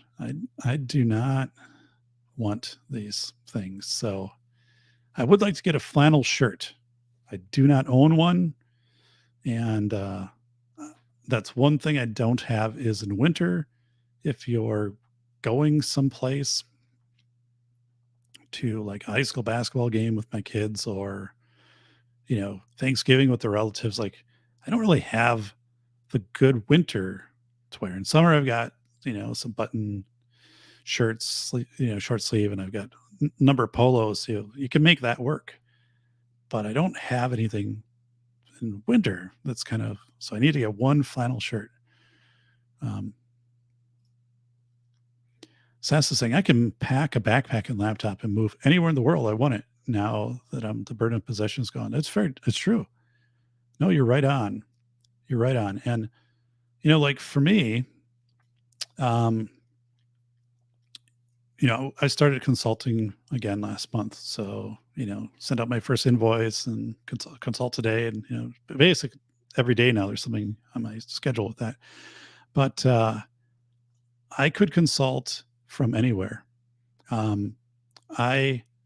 Because I just need an internet connection, right? I don't need to be down here. Right. It could be if I had a laptop and I was at somebody else's house or I was at, it'd have to be somewhere because a lot of stuff's confidential in the consulting, but I don't have to be here. So I could be in another state, all of that, basically what Sass is saying, like, and that was one of the reasons why I decided to build back the consulting because I'm like, I don't have to drive. Wisconsin driving sucks in winter anyway. I don't have to deal with office politics. There's so much stuff I just don't have to deal with. And then I'm like, the consulting is just the way to go. I've done it before. And I said, do it again. And I never should have stopped it. The reason I stopped was, I started during 2020 at the onset of the pandemic because I thought the economy is going to go bad and got to really get as much income as I can. And then I overdid it though. Like people, it was so good. People just say, can you give us more time? Can you give us more time? And because I do Wisconsin and California, I'd get up and I'd be doing Wisconsin early and then California would kick in because it's 2 hours later. So I wasn't getting done with I was basically working like 12 hours a day. And then, when you're down here and you get up and it's dark when you're done, granted, you're not driving, this other stuff, but that can be a long time to sit. And it's just a long time to like talk into a camera and, or to, do stuff, sheets with clients and spreadsheets and plans, stuff like that. So I really should have kept it to what I was going to do and not let it grow. And I've already got pressure. I got asked today, would you consider expanding your contract? And I'm like, oh God, like I didn't say no, because actually I do think I've got some room to expand out the contract a little bit. And my all contracts just go till June 30th. So, if it's something that I shouldn't have done, I can just reset it on June 30th. But I didn't say, but I just said, I got to think about it. I got to look at schedule a little bit. So give me a little bit of time. Plus, like we got Christmas coming up here, so we don't have to make decisions like this week. But already, because, you do a good job and then, they count on you to do things but yeah, so I got the email, hey, like, what do you think about this? So, and I might, we'll to see, because honestly, this is bad to say, but December, January, and February are basically throwaway months for me because I do not like the cold. I do not like being outside in the cold, and it gets dark early, and I'd rather be in the studio and productive and doing things versus, in summer, yeah, it's different time, it gets to be May and I'll bike all the time or be out hiking or working in my yard. But no, So I look at this and say, yeah, I mean, let me do that. And I've always done that. I used to teach extra classes during the winterim also. So Corey's saying, I'd like to go camping permanently, maybe come to town once in a blue moon. There's a dude, Corey, there's American Nomad. There's a documentary about a guy that did that.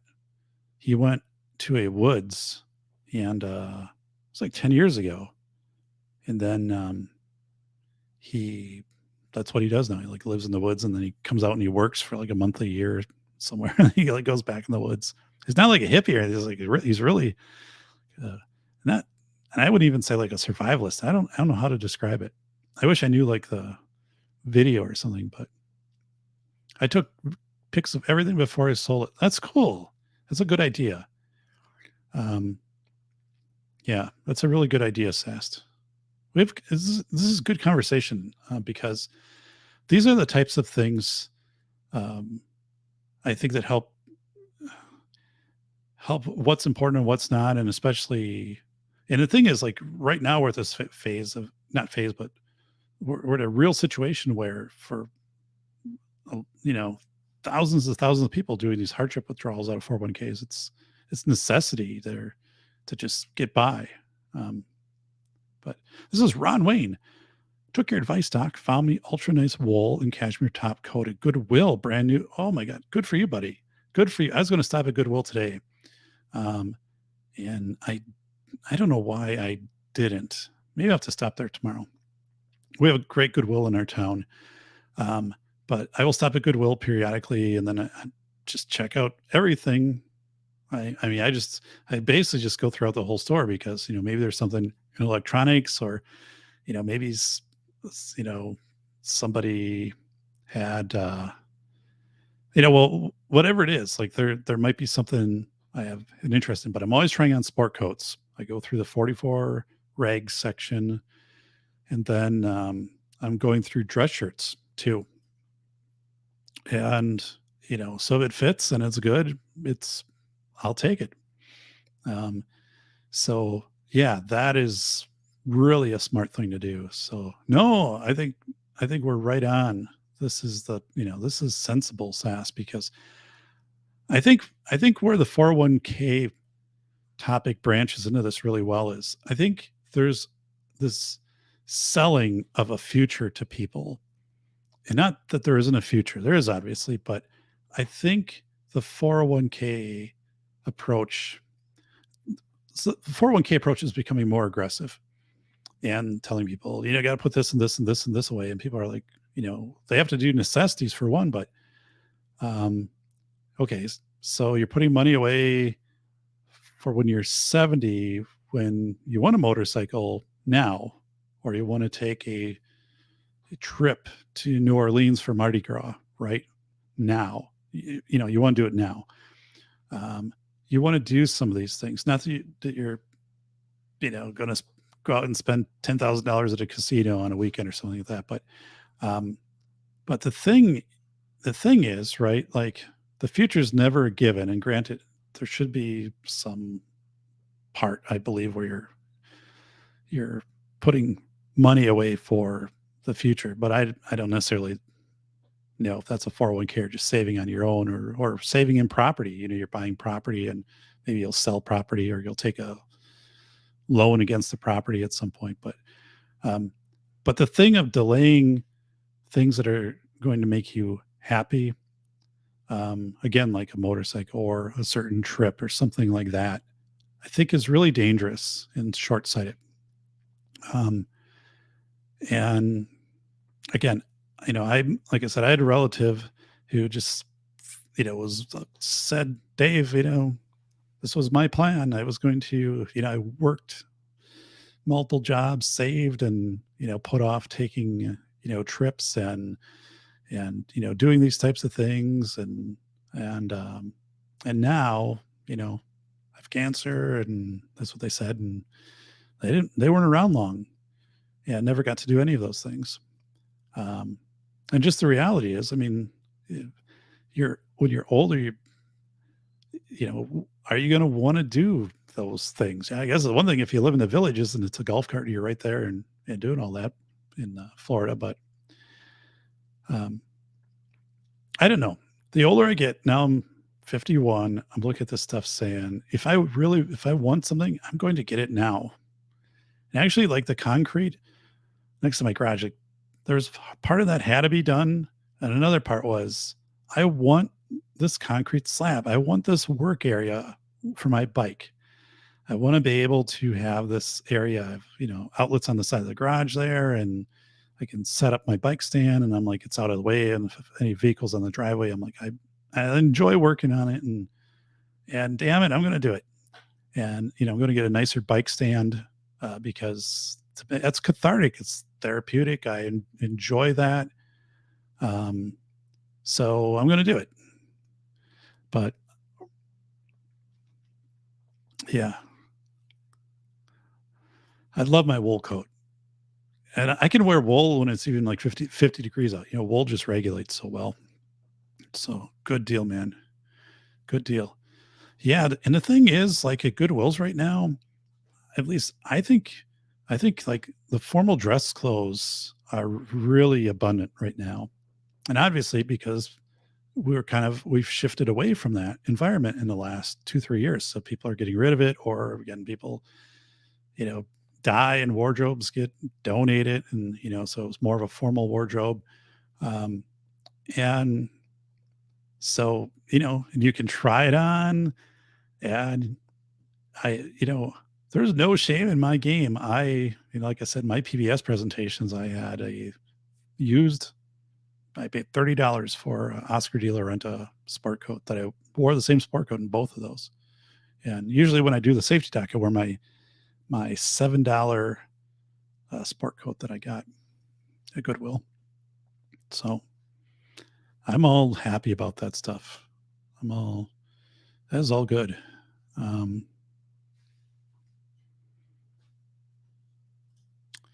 I had a World War II medical officer's coat, wool down to my knees. Oh, now that sounds like a coat.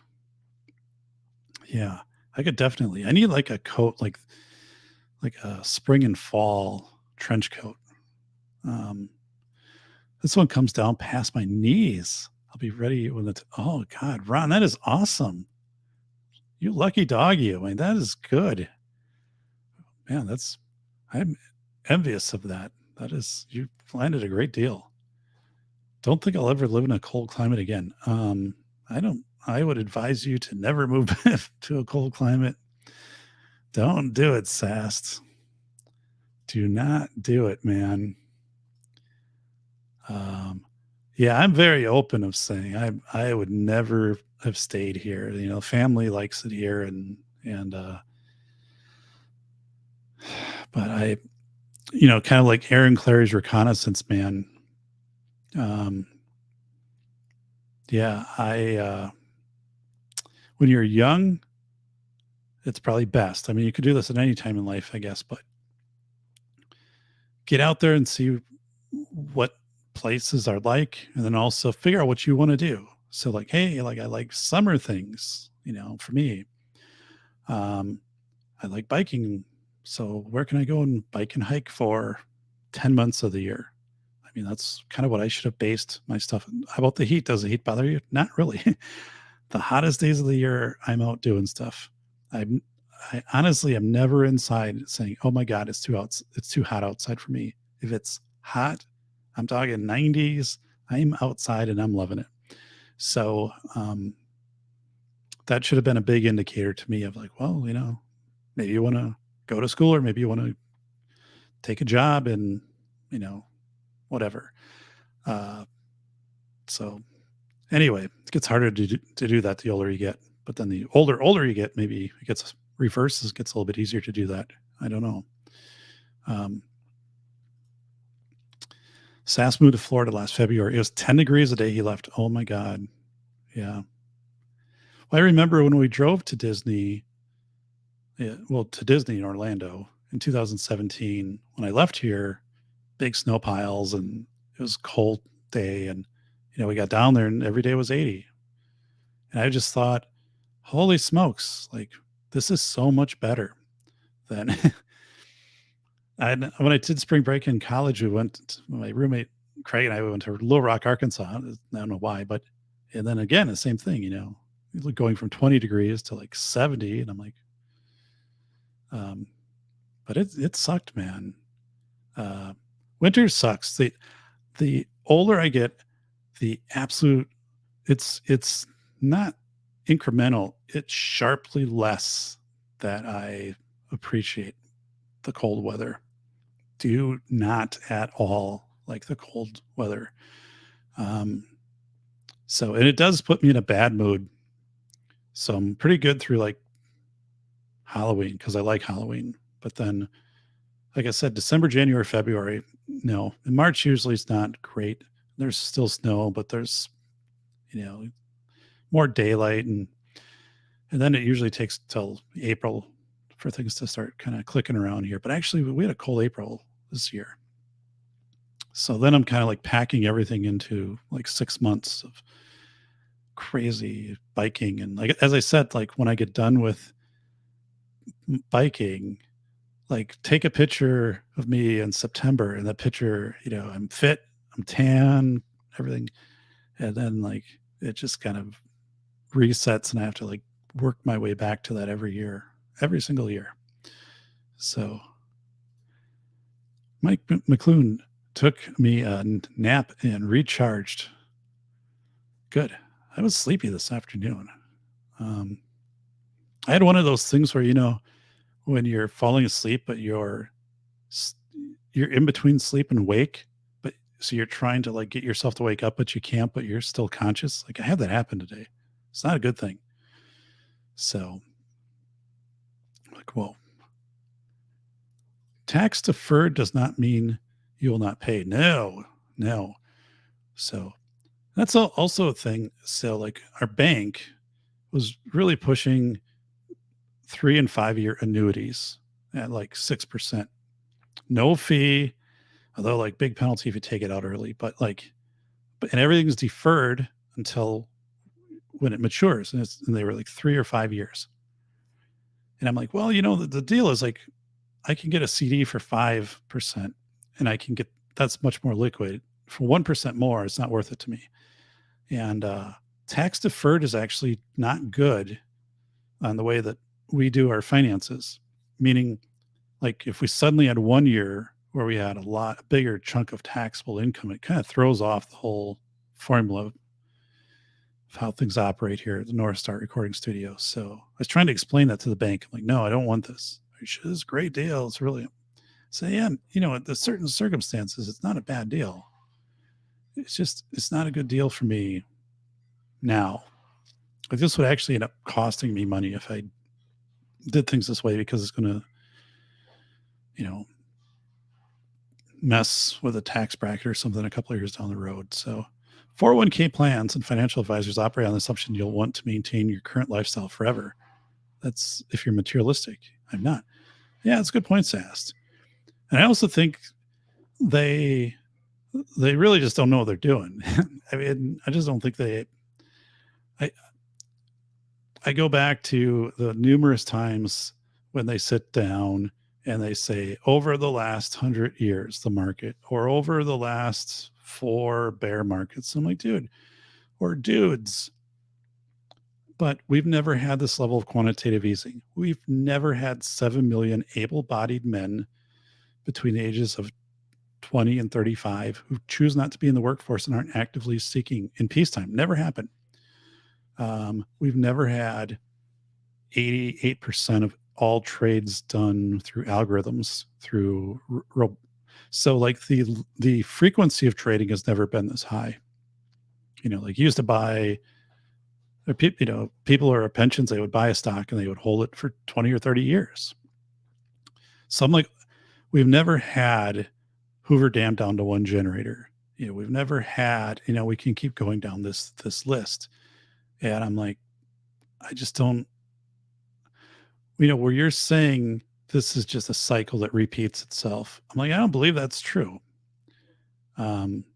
And then, also say, well, this has been the worst, bear market since 1936. I'm like, well, that proves kind of what I'm saying, right? If you're telling me this is the worst since whatever for a 60/40 portfolio. But, I can kind of out logic them on some of this stuff, but that's a good point, Sass, because yeah, I mean, when you're older, so I get here.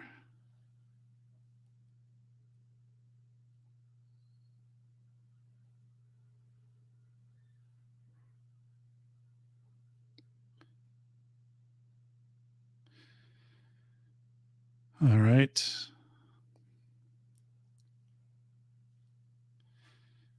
So I got here's the deal. So in the fantasy football league I've been in for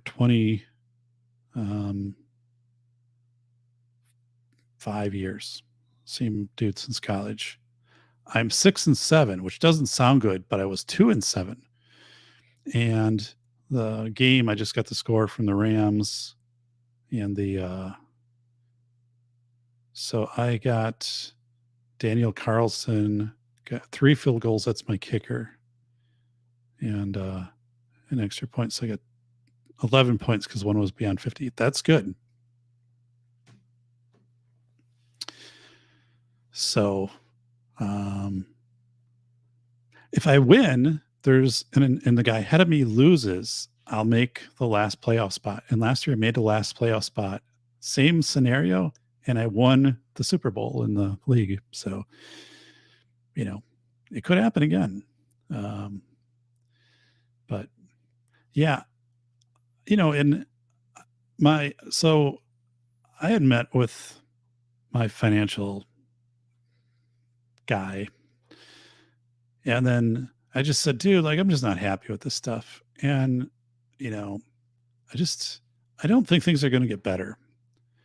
And, 10 years from now, I'm like, yeah, but there's other things, there's other investments out there that 5-year, 5% CD. I mean, that's pretty good.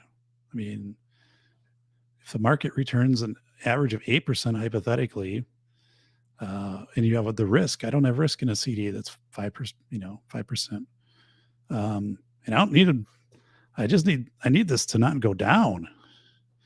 And then, but anyway, so, I don't know. I don't think it's people. I wouldn't necessarily say they're trying to take advantage. I just don't think what they're taught in these sales things of saying, oh, if you look at this, everything kind of regresses to this mean. But I'm like, that's not the way that really works anymore. I just don't see that. And the thing is, like, I can live with it if I'm wrong. If the market, let's say Dow Jones and S&P go up 25% next year, and the next 2024 they go up 25%, and my investments go up 5% and 5%, I'll be like, all right, they both went up. I'm okay with that. But so anyway, my financial dude put together this plan, and he had he put this plan together, and he's like, well, how about this? And I think he could tell when he looked at me. I was like, dude, it doesn't matter what you put together at this point. Like, you're kind of wasting your time. I'm going to move 100% of this is going to be gone. It's just, I got to wait till, the new year. And the Fed is going to hike interest rates again, 50 basis points, and the CDs are all going to bump up again. And then I'll lock in at that point. And so, don't just leave it. And it's going to be, I'm going to exit all of this out of here and just close all of this and move it.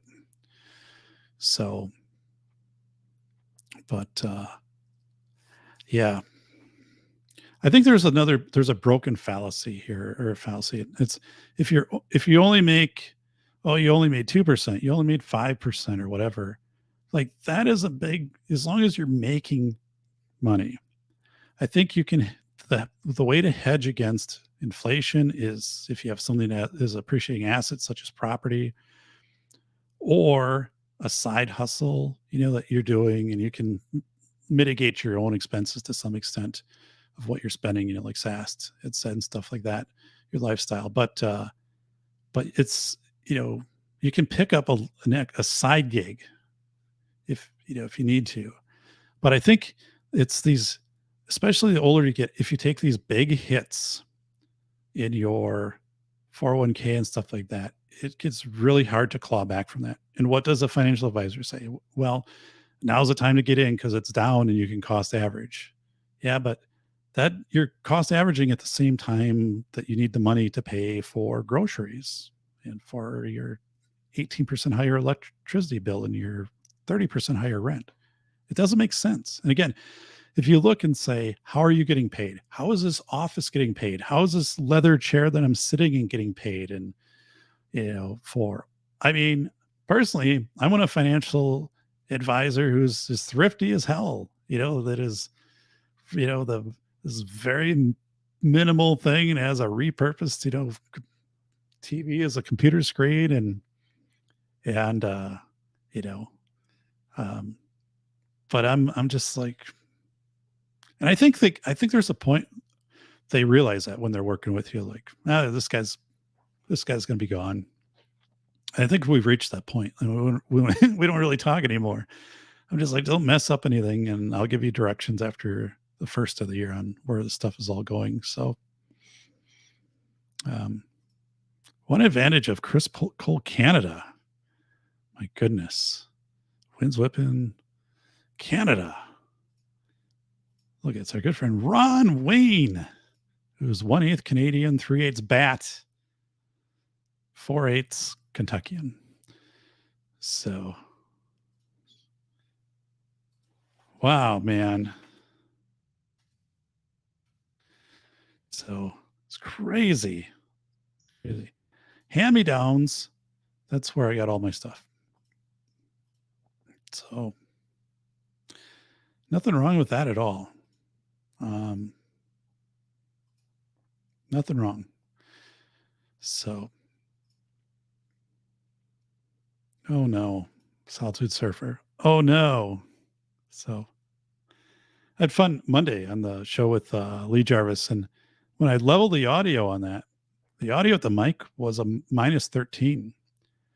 And then it got leveled at minus 16. So it actually made it a little softer for when I level it out. So the mic was really doing his job. So I like that because I had to do a lot of post-production leveling with my Yeti. So the person that got it kind of understands, you got to have that mic closer to you and maybe have the gain up a little bit, but still works fine. Just none of us are getting any younger. This is Mike. Just finally getting adjusted to a regular schedule again. Yeah. It's a thing, like, again, 50, I'll tell you guys, I didn't feel old until this year, until this birthday. 40 didn't do it. 50 didn't do it. 51 did. And, physically I'm still pretty good shape. From a mirror perspective, right? My hair is still there and stuff. I mean, I'm pretty good shape here. But it was the fact of, I think, how fast the world has changed that I used to know, that all of us used to know before inflation. The violence. I live next to Madison, Wisconsin, and that's a place that every night is now murders and car thefts and carjackings, and that was just almost unheard of. And when I went to school at Madison, it was, just something you didn't hear much about. You didn't have that feeling of, hey, if I park my car here, it's going to get stolen. And I'm like, that has changed so fast. And I think the other part, again, is just more, people dying. Yeah. And you just become, aware of, oh, again, Kirstie Alley. I would just say that because that's recent, and I'm not a Kirstie Alley kind of fan, but just in looking at her, and I was like, well, how old was Kirstie Alley? And then it's like, oh, 71. I'm like, that's just 20 years older than me. And then I'm like, boy, if I only had 20 years left to live, like what would I want to try to accomplish here? What am I trying to get done? You know, and then, I guess kind of, my kids my oldest is driving now, and, so just some of these things. And there is this thing when we get family gatherings now that it used to be like we were the second oldest generation or the third, because there would be the grandparents, maybe some great grandparents or great relatives. And now it's really like we're the second. It's us and then our parents. And then, those cousins and those ranks are kind of thinning out. So we're starting to become the oldest generation at like the Thanksgiving thing, right? Because then there's like people in their 30s and 20s and the newborns. And it's like, whoa, you get to be the old codgers, right? But yeah, I don't know. Oh, Ron Wayne is asking for this, so we'll just show this. I'll keep the show on, but we'll show this for our good friend Ron Wayne. Ron, this is for you, Ron. All right, hang on. This is for Ron Wayne. How were the beans and chili that you had for breakfast? They were delicious. Thank you for asking. But now I am very gassy. I'm sorry to hear that.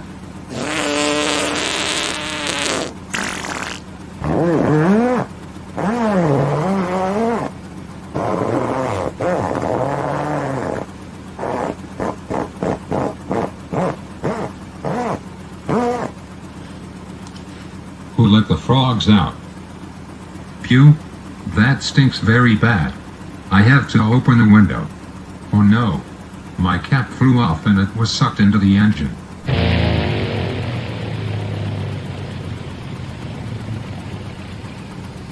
Holy smokes, the engine just cut out. We should use the decide model to help us make the right decision. Mayday. Mayday. I am declaring a beans and chili emergency. Please advise for landing. Flight 019er, 2 miles northeast. Turn left at 90. Maintain 4,800 to establish an approach.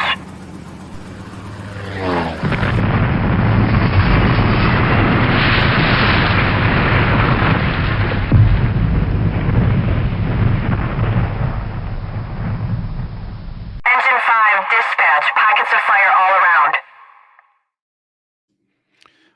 Wow. It's Mike McClune. Mike, thanks for the super sticker. Thanks for being here. Appreciate that. Good night, everyone. This is from Mike. Shiny side up. Yeah, we're going to have 5 inches of snow here by tomorrow. But this is from Mike. I'm looking forward to getting the snowblower out. So that is fun, to be honest. That is a redeeming quality of winter, because I like my snowblower. So yes, but other than that, no. So wow, just playing for fun. So very cool. So yeah, well, a couple of takeaways here is, I think there's this philosophical side of this, the retirements and 401ks. And again, I'm not against saving vehicles for, the future ways to save money and approaches to save money. But, these hardship withdrawals are a really bad indicator of where people are at. And again, that we have money coming out. we have less money coming in, we have hardship withdrawals, other loans coming out and things like that. And then people taking required minimum distributions. I just don't see the stock market getting this big infuse of money unless it's from the Fed, that's buying in. But again, I only see that working for so long. So, Ron is saying, I have to ask, is this an actual flight recording reenacted? That's an actual, yes. So it is an actual flight from Graham Wilson shared with me that actually did happen. So I put that together, right? So the guy, there was a pilot who was gassy or a co-pilot, and then they opened up the window and the guy's hat flew out and it cut out the engine. That actually did happen. So that narrative is loosely accurate. And then that's actual radio chat. I downloaded from Storyblocks for that. So Sast is turning in. So Sast, yeah, I would love to have you on the show again. And I think kind of just talking about those, things of like, hey, keep what's important to you, don't get rid of it. Might just seem like it's a trinket or a kind of an odd collection, but when I would, and also like, don't create a big mess, not a mess, but don't create a big gathering of things that people after you will have the responsibility of sorting things out. Try to keep it pretty concise. I remember when I would work at the, we had a community lunch put on by different churches, and I worked every one of those for like 3 years. And people going there actually thought I was a priest. It was really weird because they would be like, "Can I pray with you, Father?" I'm like, "I'm not a priest." But they're great people. But I remember these people in their like 80s, and they would always reminisce about the collections that they had that they no longer had. This one guy's like, "I had this Indian arrowhead collection, and I got rid of it when I went to the assisted living, and I never should get rid of that." But that was a theme, man. They would always talk about the things that they had that they got rid of. And some of it was stuff that you had to get rid of, like a house or something like that, or vehicle. But I mean, other stuff is just they reminisced in nostalgia. Nostalgia is pain. It's a memory of pain is the definition of nostalgia. And people have pure nostalgia over these things.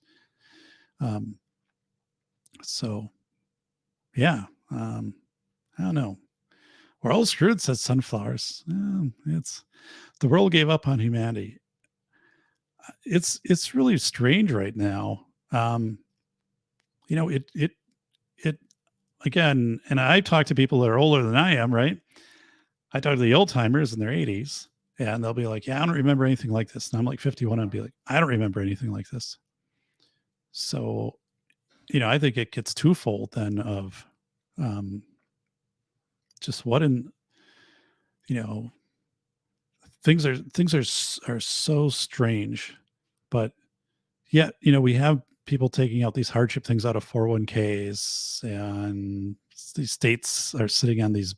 My state has like an $8 billion surplus, and these other states have surpluses. Well, of course, it's money that came out through the CARES Act, which then went to the states, and that's how they have the surplus, right? Because you had a budget, and then this money came in and top filled over that budget. And, give that money back. So I pay my taxes, like give me, decrease my state taxes or something. But I'm just kind of looking at this of saying, where are things going to go? Where in the world, and shutting down, power plants. And it's Oxford, England, I believe, has now implemented. Let me check. I think this is Oxford, England.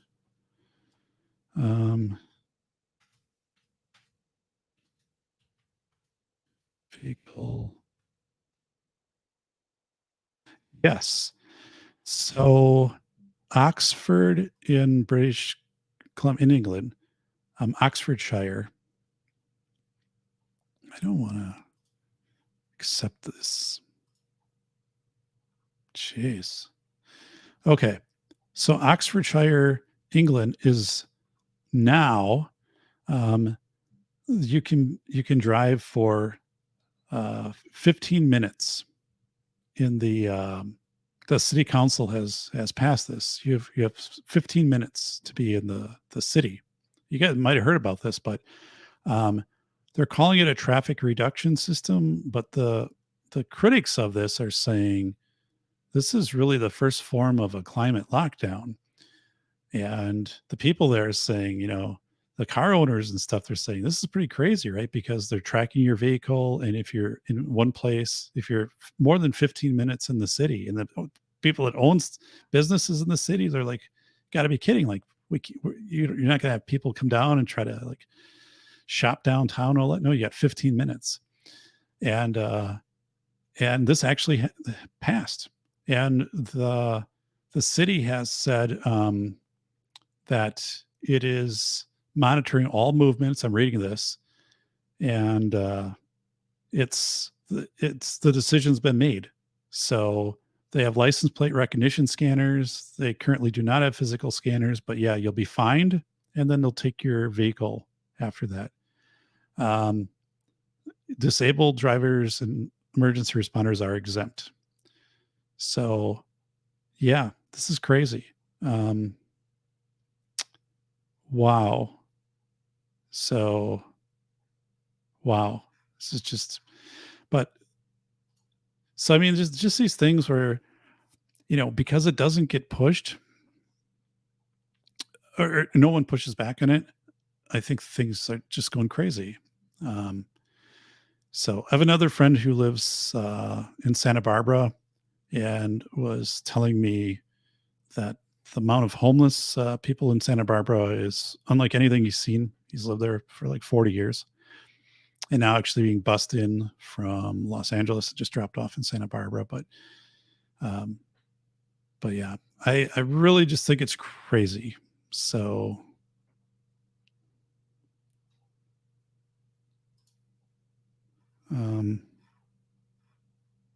what's the link here?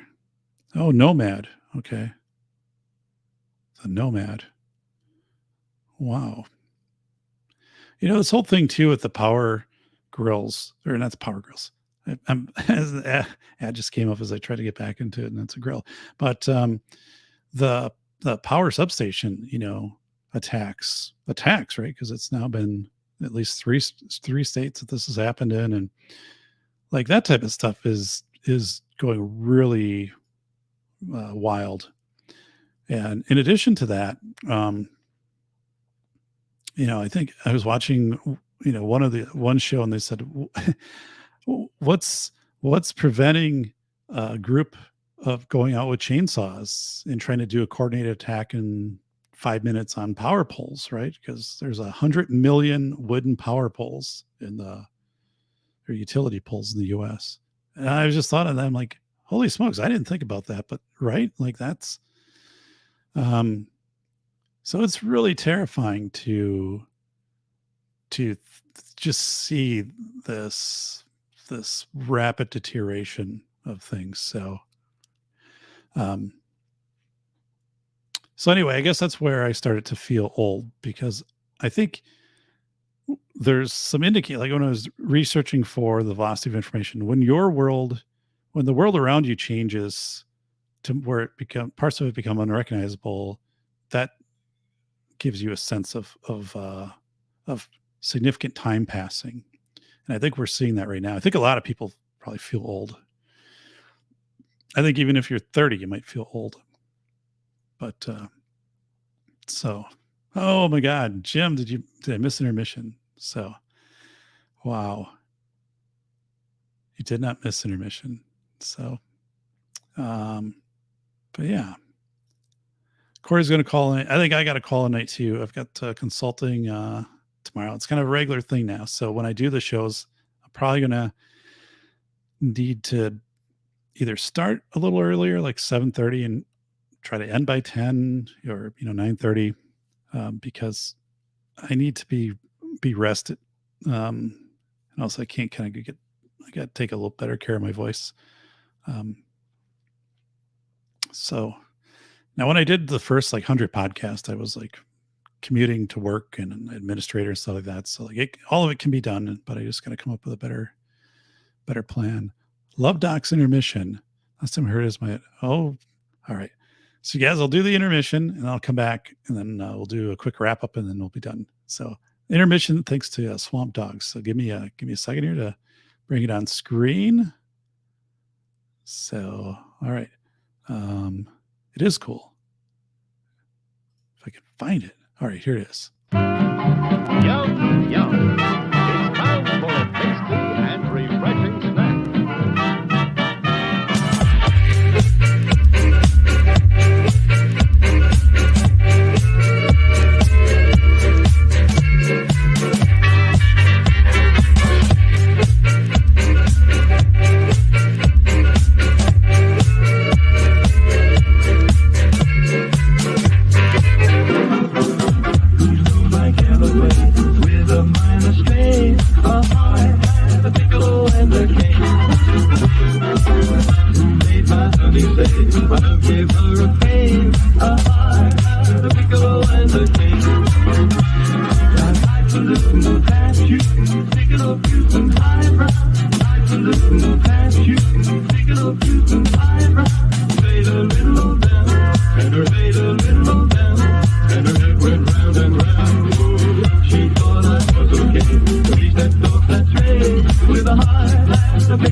And back.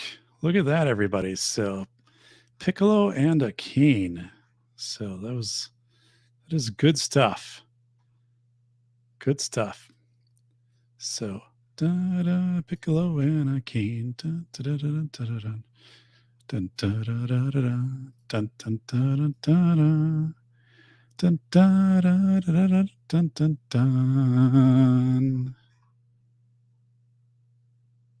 Whoa. So, all right. I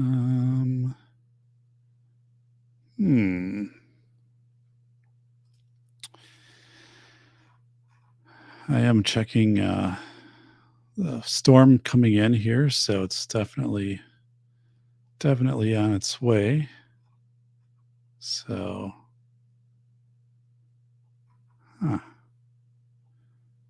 we'll see how much this brings it in. So, yeah, I'd like to bring Chad Elkins on the show, and our CPA friend, and kind of talk about the maybe the 401k stuff, and the taxes and these hardship withdrawals, and because I think that's fascinating stuff. I definitely do. So, and I don't know, I don't want to be the Debbie Downer person, but I do, and I kind of realize I am. Like that's I kind of own that. So I've always kind of been that way. I don't feel bad about it, but it just is kind of my DNA. So, and I'm okay with that. I really am. I am all right with that. But yes. So just checking over here. So okay, we are good. Mortgage paid off. All right. Who is that question for, Jim? Look at this. It is Kentucky. I think that would make a good patch. So someday, Ron, I'm going to actually sketch that out. Now, I don't draw well, so don't expect a lot from that. It's going to be more postmodern, but I am going to sketch that out because I've been thinking about the Kentucky Batman, like what the logo of that would be. So that's interesting. That video, though, that intermission is, you got to see all the clutter that was in the office, and most that's gone. I sold that Kramer wall art at the rummage sale. Someone bought it for like $20 because I'm like, I'm not really a big fan of that anymore. I think it just makes the studio look too pop culture-ish, I don't want that. But yeah, I cleaned all of that stuff out of here. So significantly gone. Got no more. I do not have a mortgage. So I paid off my mortgage. So yeah, I refinanced, I don't know, 2008, 2012. Then we did the new siding and roof, and then paid the mortgage off maybe around 2016, I think. So unfortunate, yeah, that I'm not making a mortgage payment. So that's a good thing. But so yeah. But here's my words of wisdom as we take it out tonight. First of all, thank you, thank you guys for the generosity here and the super chats and the stickers, and that's cool. That's cool. I appreciate that. I actually, when I get and going through the commercials when the show's on and stuff like that, when the show actually, or the channel gets its first payment, and my tax person, I'm going to be like, holy smokes, like, look at this. I got a payment from the YouTube channel. So, but I think there's, there's a theme here, it's don't put things off. That, I'm going to take this trip after when I retire and stuff, like, do some of that stuff now. It means you're human, Doc, and that's what makes you like, well, thank you. I'll tell you this, like, I consider myself to be a loyal friend and, like a good person, right? So like tomorrow I'll be out with my snowblower, probably clean out my neighbor's driveways, stuff like that too. I'm glad to do that. Absolutely glad. But I'm kind of like I just have so, we get family discussions, or you get together at Thanksgiving. Like I just, kind of am a little just growly on things, not at people, but just at things, like the economy and the mismanagement, the crazy stuff that government does. And it kind of represents in my books too. Like, as you can definitely tell, it's a little feisty codger who wrote those things. But it is something clearly I just own. Like, it's just me, I'm going to be nice to you. I'm going to be helpful, but That is my nature of the way that I am. So I think it's good to just say that too. But yeah, if you're really looking for like a happy joy thing, maybe I'm not going to be a part of that. So and I'm okay with that, and you guys will be okay with that. But yeah. And I think there's this other myth out there of with investments, where financial people or whatever a financial person will say, well, here, put your money here, and you'll average over time, like it averages 8 or 10%, or you can get these gains, and if you're not doing that, you're losing money to inflation, or you're not getting as much as you could. I'm like, yeah, but you got a lot of risk too. Like I said, I personally know people who have lost 20 to 40% of their, not just retirement, of everything, because they've been, they invest in stocks, and I'm like, whoa. As long as you are going up, if you're getting a 3% return and the market or some stock is getting 15 or 20%, you're both getting a return. You're both plus. Yes, I understand inflation, but there's measures you can take to cut back your spending, or you can work a little side gig to make up the gap on that. But I personally would much rather take a known smaller gain than to have a exposure and a 20 to 40% loss. And you can have some really great things. You could have a portfolio. Who would have thought 3 years ago, a portfolio with FedEx, Microsoft in it, like probably Disney, Disney's stopped paying his dividend, and it's less than half of what it was 3 years ago. Now, I'm not a big Disney fan, but you look at those three things, like FedEx 3 years ago, you'd be like, wow, like, Amazon, the future package, Amazon down, Amazon down, and Disney, which has, been around for like decades. And those are all just, they're down 50%, which who would have thought that would happen, right? So I just think it's a big thing. As Ron Wayne is saying, as long as the glass has something in it, that's a really good way to put it, Ron. That's a really good way to put it. And that's the part of when you get that mindset, then you're not going to be swayed by someone who's trying to make a commission off of you, who might not be working in your best interest, or, just doesn't see things the way you do. And, and they should say to you, well, if that's your thing, man, here's products we have that can match that, or go be you. Instead of, oh, here's this model that over 100 years in completely different circumstances, here's what it's kind of averaged. If I'm just not there, man. I'm just not there. Right. It's a great point. As long as the glass has something in it, you can always add something in it. But don't let anyone tell you, oh, like you missed out on this big gain in whatever stock. And if you have some money you want to allocate to that, then do it, but some people they're just trapped into it, right? These 401ks, they're trapped into 12 bad options for investments. Like our daughters, we have EdVest, and we don't have a lot in that for them. We saved in different ways, but literally EdVest got sold like time after time after time to different companies after they said they would never do that when they started. And then the thing with EdVest was the options just kept getting worse and worse and worse, and the management fees going higher and higher and higher, and you can't get out of it.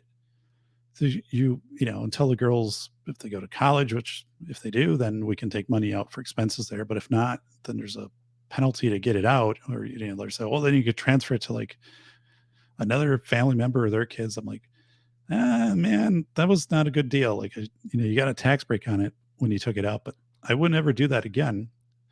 But yeah, that is the thing. It's like, I think so many people, I think this whole thing with 401ks is also reflecting that a lot of people, their plans only give them bad choices to like be really exposed or like have zero exposure at all. Like if you just kept it in a money market, which basically just means the money you put away is probably just gaining, 1/8 of a percent or something.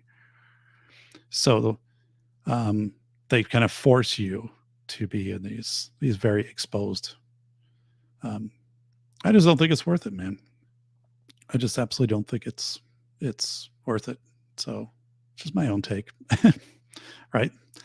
But I'll tell you, like, I'm actually excited to be moving, what's remaining in some of that stuff. It's not qualified money. It's just money that I have in securities. So it's not 401k or anything, but to bring it over into fixed. Like I said, a 5-year, 5% CD, which there's a lot of those out there now in my area. I'm fine with that, man. I'm good. I haven't had that in 12 years. You put, hypothetically, well, I mean, but you can just do the math on it. I mean, it just compounds over time, and you got liquidity. If you're insured up to $250,000, again, who knows what that means if everything goes bad, stuff like that. But so Joe Morse is a meeting exposure, still lost 70K of magic money. They'll never. Yeah, I'm with you, Joe. I'm sorry that happened to you. And I do have dollars that I'm like, man, if I, what?